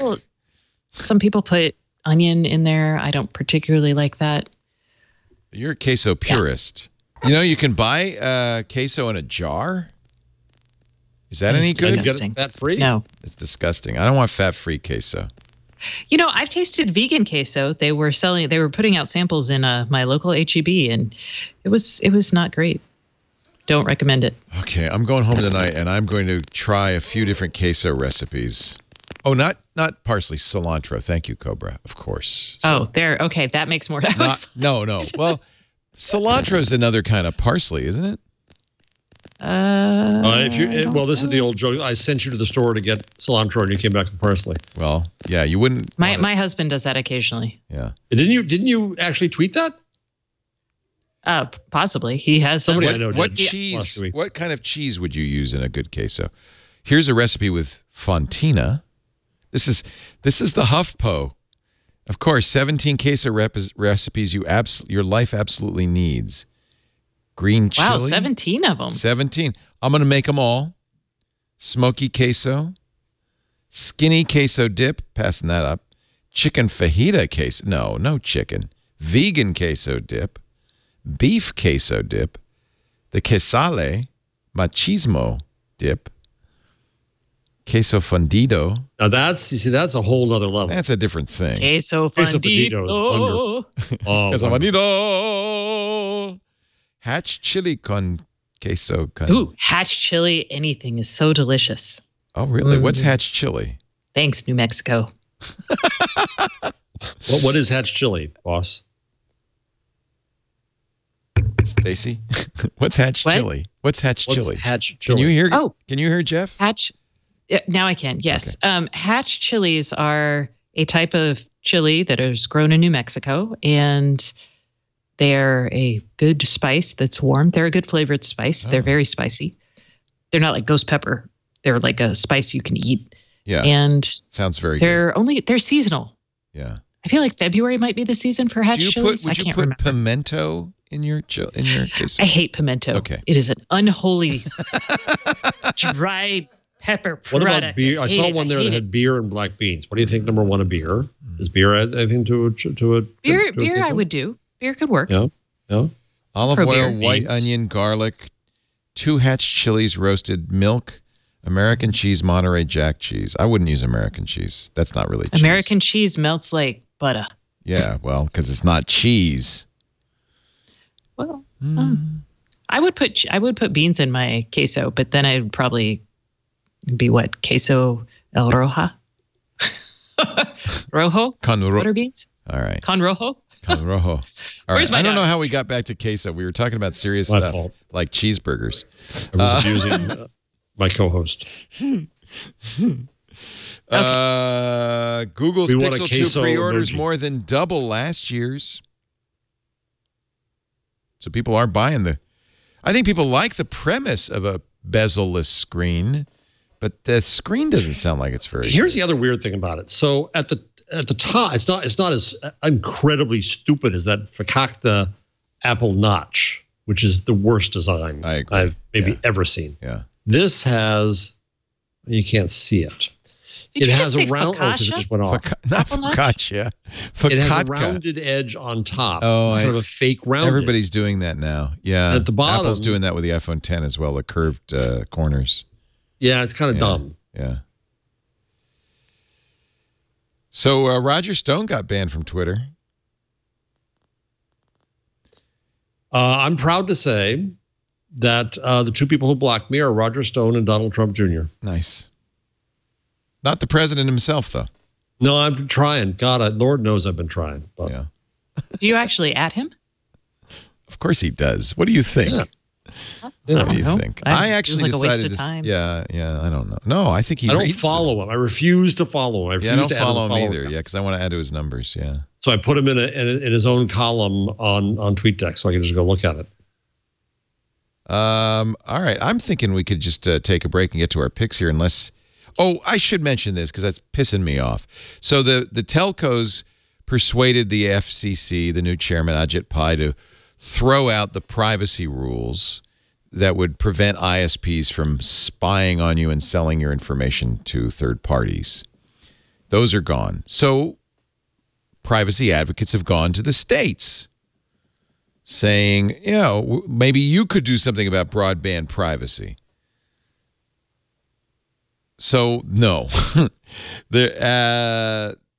Verizon's now gone to the FCC saying, you know what you should do? You know what you really should do? You should ban states from doing it.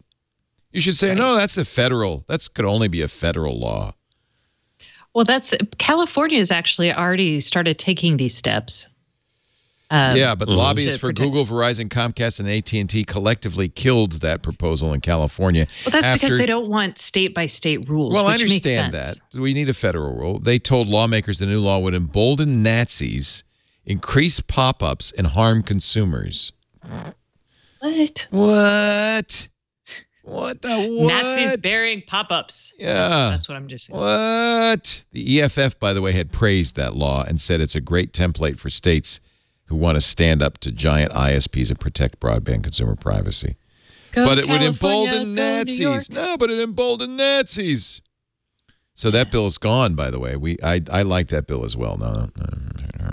Texas won't ever do it because AT&T is headquartered here. Also, we've never met a telco lobbying bill that we haven't signed. Yep. So- And of course, Pennsylvania, home to Comcast. So, this is a sad story. We had those terrible fires here. What I didn't know is that the millions of dollars worth of documents from the founding fathers of Silicon Valley, David Hewlett, and William Hewlett and David Packard, were burned in that wildfire. A company called Keysight Technologies had them. It was a spinoff of Agilent, which was an HP company. They had put them all in a modular structure. The business and personal papers of Hewlett and Packard. Appraisers said they were worth up to $2 million in 2005. HP staff archivists said previously they'd been kept in special flame retardant lined vaults, but this company just threw them in a shed and they went up in smoke. They're gone. Of course, the funny thing is now there would be no such thing as documents because it's all on Google Docs. Yeah, but that's why you got to take good care of them. Well, and we have digital. There's actually, I think, very recently an XCKD, whatever, on digital storage technologies or lifestyle of storage. And it was pretty hilarious and true. So when you store these things, if you don't have the program to open it, might as well be gone. If you put them on zip disks, Yep. forget it. The great thing I about just threw away a zip disk just 2 days ago. My husband was like, "Should you throw this away? Do you know if it's cleaned off?" I was like, A, nothing important. B, who's got a zip drive anymore? Do you have a zip drive? Yeah, exactly. No. The great thing about digital data, writes XKCD, is it never degrades. Hard drives fail, of course, but their bits can be copied forever without loss. Film degrades, paint cracks, but a copy of century-old data file is identical to the original. If humanity has a permanent record, we're the first generation in it. Amazing. Oh, this is the one praising it. Now, yeah, hold on. Now let's find the one condemning it. Previous. Boom. Digital resource lifespan. It's 1909. I got it. 1909. XKCD. Oh, number 1909. Yeah, this is a little bit later. He wrote that at 1683. Go fast forward 300 panels. Book on subject will work forever. PDF, web database site goes down. Backend data not on archive.org. Java front end no longer runs. Mobile app broken on new OS, not updated. Analysis software also broken on new OS, not updated. Interactive CD-ROM, CD scratch. New computer has no CD drive anyway. Library microfilm collection still works. I once had a great Elizabeth Eisenstein is the great scholar of Gutenberg. Drink, and she bragged. I had a conversation with her. I interviewed her for Public Parts, and she said quite proudly, Gutenberg's Bible's around 500 years later. Name any of your modern stuff that's going to be around 500. Paper is not a bad medium if it's acid free. You know what's the best medium? Was it paper or was it vellum? Yeah, exactly. There were some in vellum, some in paper. Vellum is leather, right? It's cowhide. Yes. And then papyrus, which is made from reeds, many papyri still exist thousands of years later. Or we could chisel it on a rock. There you go. Like Hammurabi's Code. Rosetta Stone. The New York Times, talk about evanescent, is now available as a Tor onion service. Actually, this is really good news for people who are in countries where the Times is blocked. There is I first read this as a New York Times Onion edition. Yeah, really. There is let me give you the, well, I don't want to give you the address. Well, I'll give you the address. NY Times 3xbfgragh.onion. You have to use a Tor browser, but that means people in China and other places where the Times is fully blocked now can read the New York Times, and I think that's a great idea. Facebook does this. They've done this for a long time. ProPublica does it. I think that's really great. It is. Can I complain about one more thing in the rundown? One more thing. So Google now, when I'm in when I want to see what's going on in other countries, when I want to get a sense of other languages, I go to google.de, google.fr, you can't do that anymore. You can't do it anymore. And it's Google, no. And I have friends. I have a very good friend who is German who lives in London.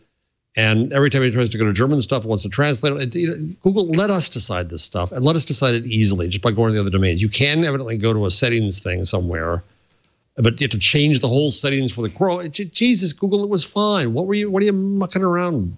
Just leave it. Leave it. It's Google. It works. Enough. Well, so how are they justifying this? Can you explain it, Leo? I really couldn't understand the rationale. It could be in response to countries like France and Germany and the right to be forgotten. Well, they said not, so if you wanted to see what was, if you're in, let's say you're in Germany, and an article has been erased in the German Google at google.de thanks to a request to the right to be forgotten, or GPRD, GPDR. Then you could go to google.com or google.eu or somewhere else and get it. Is that why? No, they said here the change isn't supposed to affect how Google handles legal requirements such as the removal of right to be forgotten. Okay. Google says it's making the change because 1 out of 5 searches is related to location, and the company feels it's critical to offer location information to provide the best results. I thought they always did this, because when I was in France, even though it's my account, logged into my account, I get google.fr. Which is ridiculous. I thought I always did this. They always did this, though. But what can't you go to the bottom of the page to type in google.de if you wanted to go to Germany, and you could do that. Now you can't do that. Can't you go to the bottom of the page and say, I'm not where you think I am? There's some kind of thing. They used to be able to do that. No, that's not there. People want local results, whether they want them or not. Google! Jeff Bezos' heart breaks a little. Reading Albany's Amazon headquarters pitches. You know, Amazon's looking for a second headquarters. Cringing as he scanned the section touting the city as the economic and cultural core of New York State's capital region, Amazon CEO Jeff Bezos reportedly felt his heart break a little while perusing Albany's pitch to host the company's new national headquarters. Oh, geez, he said. You can tell they put a lot of work into this sad presentation. They even provided a concept sketch of our headquarters across the river from their little Amtrak station, said Bezos, noting that the package included a custom-made SUNY Albany Great Danes football jersey with Amazon written on the nameplate, laid out the many ways a new $5 billion campus would benefit from being situated nearby such landmarks as the New York State Museum and the Egg, a performance arts center the proposal referred to as iconic. It talked about how the Port of Albany has one of the biggest grain elevators in the country or something, and they keep calling themselves the next Tech Valley.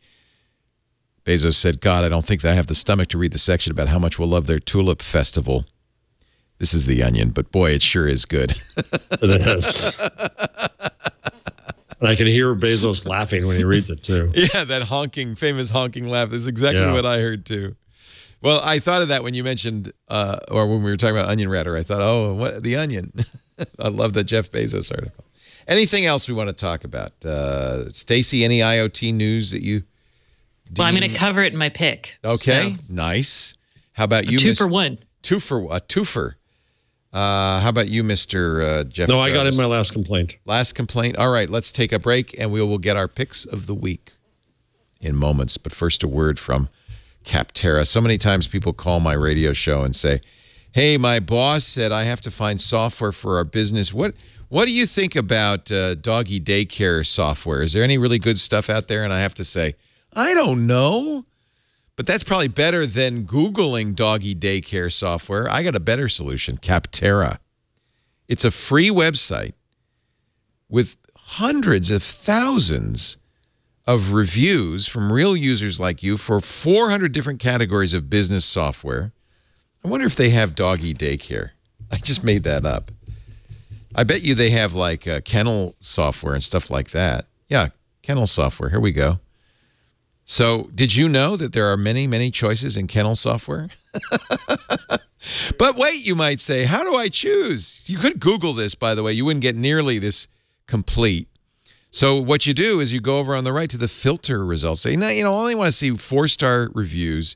I want one that's web-based, and I want pet birthday tracking and photo management and pet grooming. Now I'm going to filter the results. And we're going to narrow it down to 16 products. You can look at the thumbnail descriptions, learn more if you need. How about Ginger, the leading cloud software for pet daycare? Look at that. Or Paw Loyalty. It's more than software. Or Petizek. I'll add them to my comparison chart. Press compare now. Then I've got, I love this. Oh, they're going to say, how'd you hear about us? Make sure you say podcast. And make sure you say TWIG. That's how I heard it. And then you're going to look in this and chart, and you're going to get everything you need to know, what platforms, how much it costs, additional features, screenshots. But the best part is more than 400,000 reviews from actual users. They're carefully vetted. This is really a great solution. I don't know why more people don't know about Capterra, but I'm doing my best to spread the word. Don't wait. You won't waste your time on free trials that go nowhere. You won't get, nobody's going to connect with you or call you or anything. That's not how it works. It's free. You don't even have to sign up. You don't have to give them any information. CAPTERRA.com/twig. Let them know you heard it on Twig to find the right software for your business at absolutely no charge. 200,000 software user reviews. 200,000. 400 categories. Every possible category of business software, medical management, church software, accounting, architecture, legal, and on and on and on. I mean, it's really great. Cloud management, compliance. Capterra, CAPTERRA.com/twig. And we thank them for their support of This Week in Google. Stacy, kick it off with your pick of the week, will you? Okay. This week's pick of the week is Come to Me. I got mine today, too, or yesterday. It's the Echo Silver. It's the Echo Silver. Anastasia. Anastasia. No, it is the Amazon. Oh, there's the Amazon label. I was trying to give it to you guys. Amazon Echo Plus. And so everybody silence your Madam A's. Okay. Well, do you actually, I don't know if it's going to sound different or not. It basically sounds a little bit better than the original Echo, but the important part here is this has Zigbee. Mine came with a Philips Hue light bulb. So in effect, oh, that's cute. That's cute. One Hue light bulb. So it, in effect, it replaces the hub. Well, so here's the thing. If you are like me and you already have a home hub, I'm not going to recommend this because if you've got a hub, you probably also have something like that runs Z-Wave, which a bunch of other devices have. Guess, like the SmartThings hub does Zigbee and Z-Wave, right? Wink and SmartThings both do Zigbee and Z-Wave. And I think that's a better way to go for now because there's still lots of those devices out there. The other thing to know about this is that Amazon, I just whacked myself in the head with it. It's heavy, substantial. Actually, it's plastic. They say it has better speakers, though, so it must be. It does have better. I can play it for you if you'd like. No, it's all right. We wouldn't know because it's, I'm like, I've got a dot next to me, so you could compare the dot to the Echo. That's pretty cheesy, yeah. But what was I going to say about this? Man, now I forgot. Oh, it only does bulbs. What? So when I asked it to turn off the lights in my room, it only did the bulbs. And actually, this was not just this. This is Amazon's new. So tied to this, Amazon changed their interface for the Madam A app. So what you've got now, and I'll turn my brightness down a little bit so you guys can see. I'll also turn off night light. But it does do everything that Echo does normally. Yes, it does. It's a complete. In other words, it would be a reasonable replacement if you're buying an Echo right now. But it's got a normal. It's more Echo expensive. would be cheaper. Yeah. Normal. So if you don't, it also adds. More. I should say, it has the direct calling capability that the new Echoes have. The old Echoes don't have this. Okay. But here's what happened: the interface is now different on Madam A. I don't know if you can see. So yeah, it's very different. It's totally different. This looks more like SmartThings, something like that. And what you can do is you can now set groups.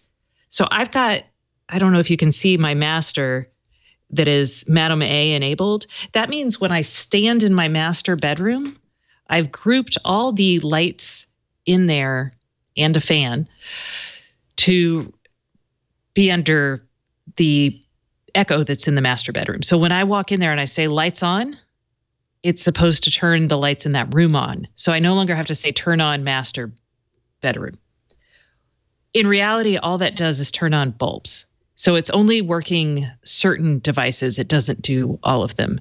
And I'm wondering if that's because they just started with bulbs or that's part of the bulbs and Zigbee are good friends. So this is something for the Amazon Plus. I don't know. But that's kind of two things I'm telling you about now. But those are my two picks. Or one is really not a pick. It's just advice. Like, it's a good product, but don't buy it if you already have a hub. I got the Echo Look. Oh, I declined that. I said. Yeah, they didn't even tell us. They just, I just went there and said, your invitation is ready. Oh, they told us. I wanted to do the fashion stuff, but I didn't want to spend that much money on it. I know. So I did it so you don't have to. So it has. Well, when you're done with it, I can send it to you. Would you like it? Yeah, because I just didn't want to spend out of my own. No, you should have it. I don't need it.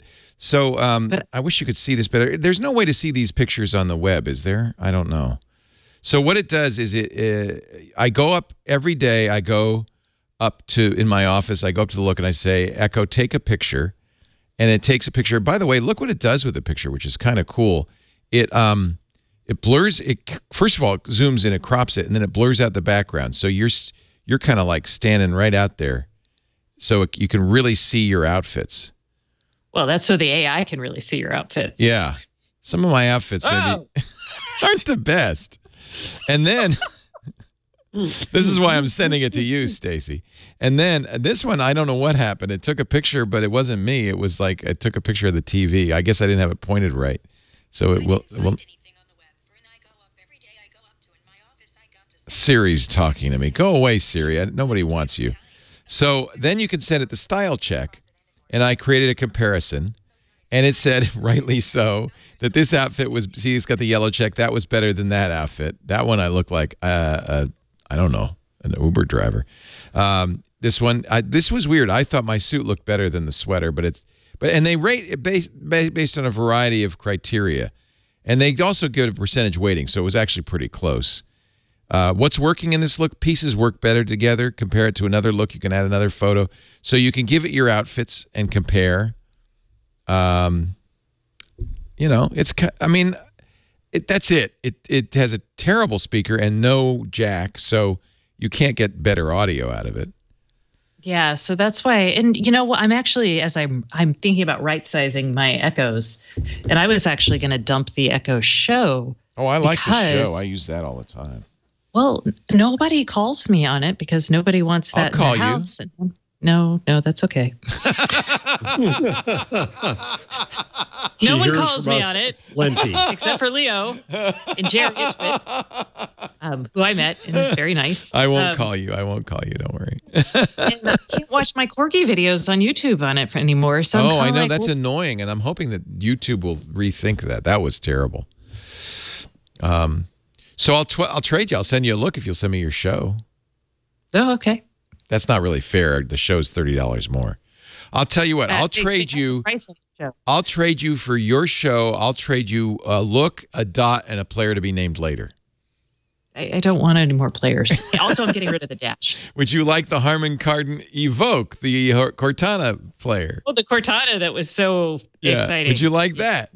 I'm trying to right size too. I have Echoes. I practically have Echoes in my shoes now. I have Echoes. Way too many Echoes. I have one that I just got as a speaker gift. Oh, I'm like, man. I don't need that. In this room right now, I have 3 Echoes. Yeah, I don't need that. So that makes me think, what would Maxwell Smart have for technology if the show were started today? Would he have an Echo in his shoe? Yeah. Hello, Chief. This is my shoe Echo. All right, Jeff. Oh, right. My turn. Where was I here? I have it. Okay, we already did the Halloween costumes when you weren't here. Don't worry, it's fine. Employees anonymously share which tech companies don't pay fairly and which ones they want to leave. Some really interesting stuff here is that Netflix employees are really friggin' happy. No kidding. They are the happiest by far. So they asked, and I forget how many people did this. I mean, it was not a scientific poll, but it was a good number of employees. So Netflix employees. Look how far down Apple is. They don't think they're paid. Yeah. Did they do women and men? Because that would have been interesting. Yeah. Would have been very interesting. Huh. So Netflix is on top, like 4,174 people, but all of them. So I don't know how many Netflix employees. Yeah, I mean but Dropbox next, Facebook is third, NerdWallet, Twitch, Snapchat, Tableau. Google's pretty far down there because Google has all these other kinds of employees now, right? Who probably aren't as happy. Yeah, Amazon's way down. That's not terribly surprising. Then they asked, Uber's I'm interested in changing my job. Yeah, right. Netflix again, happiest. Wow. Most of them say no. A couple percent say no, but Groupon. 90-some percent. 90% of Groupon people said, yeah, I want to change my job. I'm not happy. Google looks to be about 58%. I say about because Uber employees are happier than Google employees in this respect. Well, they're waiting for their Apple. payouts. Google's happier than Apple. Apple's happier than Amazon. And they're all happier than Twitter.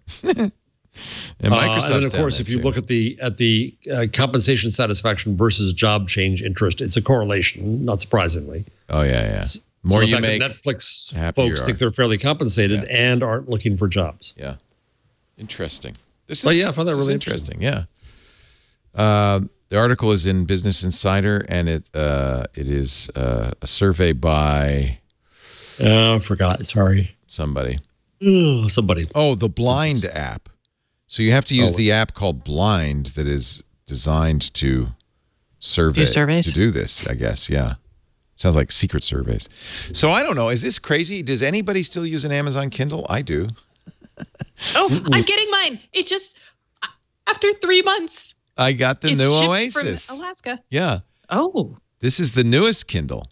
This is the one, it's a little pricey. It's over $300. It's waterproof, IP, I can't remember the number, but it's 2 meters for up to an hour. So it's really waterproof. It has... Does it float? That's a good question. That's a very good question. The battery life, they say, is much improved. I have to say it's a much faster processor. In fact, if you could show the others, maybe if you could show a close-up of the screen, I could show you the page turn. The page turn is much cleaner than before. It's almost instant, and they don't have that. If there's a graphic, you'll have a weird flicker, but if you're just going from text to text, it's very clean, very fast without any of that flickering. I guess this left hand, or it goes either way, the right-hand side, depending on how you hold it, contains the battery. That's why it's got much better battery life. I'm weirdly puzzled by it's too bad they didn't do a Type-C charger. It's a micro USB charger. But given you're only going to charge it once every few weeks, I guess I can live with that. On-off switch and a charger, the only thing it has. It does come with LTE, their Whisper Sync built in. It has, pretty much all the same features. 300 DPI is, they say the Paperwhite backlit, very nice, easy to read. You can adjust the brightness, of course. I'm using it with Wi-Fi, but you can also use it with LTE. I have to say, it's very light, very easy in the hand. It's easy to hold. Can you flip it if you get tired of holding the book in that hand? Totally flip it. Oh, nice. Okay. It's very easy to turn the page by touching the screen, but it also has physical page turn buttons, forward and backward, forward and backward. You see how nice the page turn is? So the main reason I use this is so I can read in bed, because it's not as bright as even a very directional light. So you can read in bed without disturbing your partner. And so it's really good for that.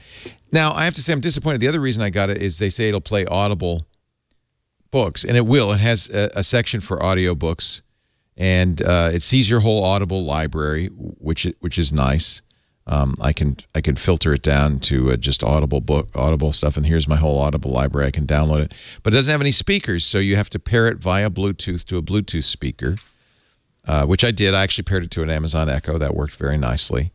But I can already listen to Audible books on Amazon Echo, so I'm not sure what the real advantage is here. And it doesn't. The one thing I wanted it to do they call it. I can't remember the name of it, but where as you're listening, it highlights the text like karaoke, and it doesn't do that, which is a little bit disappointing.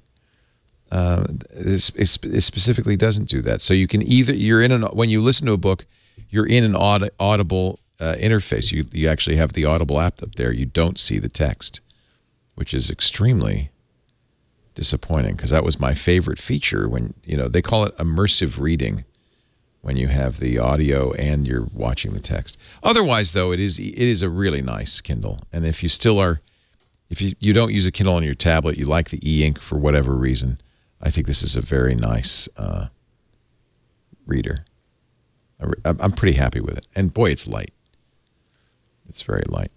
It would be really nice. I don't expect to have a speaker, but it would really be nice if it did the immersive reading. I thought that was such a nice feature. And of course, you can do that. Can you speed that up? I read so fast, I think I would get behind. So I'm curious, What do you mean? Speed up the audio? Well, I guess. You're not. Yeah. No. Yeah. Yeah. I mean, you don't want to speed. Let me see. Actually, that's a good question, because some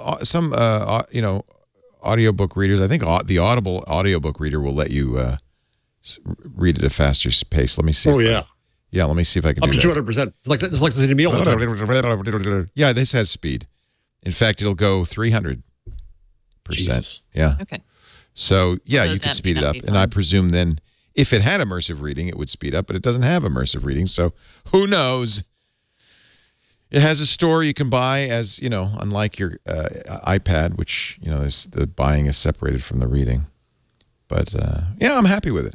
I really am. I'm very happy with it. I got it because I want to, A, I want to read in a tub, and B, I want to take it on a trip. We're going on a sail. My son and I were sailing around the Caribbean for Christmas, And I thought it'd be nice to have something that's a little waterproof. But you're right, it doesn't float, so I'm going to have to attach a floaty to it. Because who cares if it's waterproof if it sinks? Goodbye, Kindle. And you've got an hour to get it, right? Yeah. I could die if you get it. And I just dropped it. And that concludes. One last question. Last question. Before you conclude. I read somewhere that I could run the virtual SIM on this phone as my Fi and then still have my physical SIM in here with my AT&T. Do you know if that's true? I don't know if that's true. It would be a virtual dual SIM. Dual SIM, because the eSIM doesn't require a SIM. I don't know. That's a good one. When you get it, I will, because I have other SIMs, so I could try it. Yeah, I will try that for you and let you know in a couple of weeks. All right, now you can go goodbye, ladies and gentlemen. Actually, I'm trying to keep Stacey from eating. I'm going to keep doing this, so Stacey's not going to eat. She's going to be very hungry. Stop it. I will just leave. Stop it. By the way, somebody's saying, does it read text? Yes, it has a very good voice for reading text, but again, it doesn't have a speaker, so you have to pair it to a Bluetooth. But it has an accessibility mode that reads all the controls. It would actually be great for accessibility. And I think the out loud reading sounds pretty human, sounds pretty good. So, yes, recommend it. Is it using Amazon's Polly? Maybe. I can't play it for you because I don't have a Bluetooth speaker paired, but it's a female voice, and it's very good. It's better than it used to be.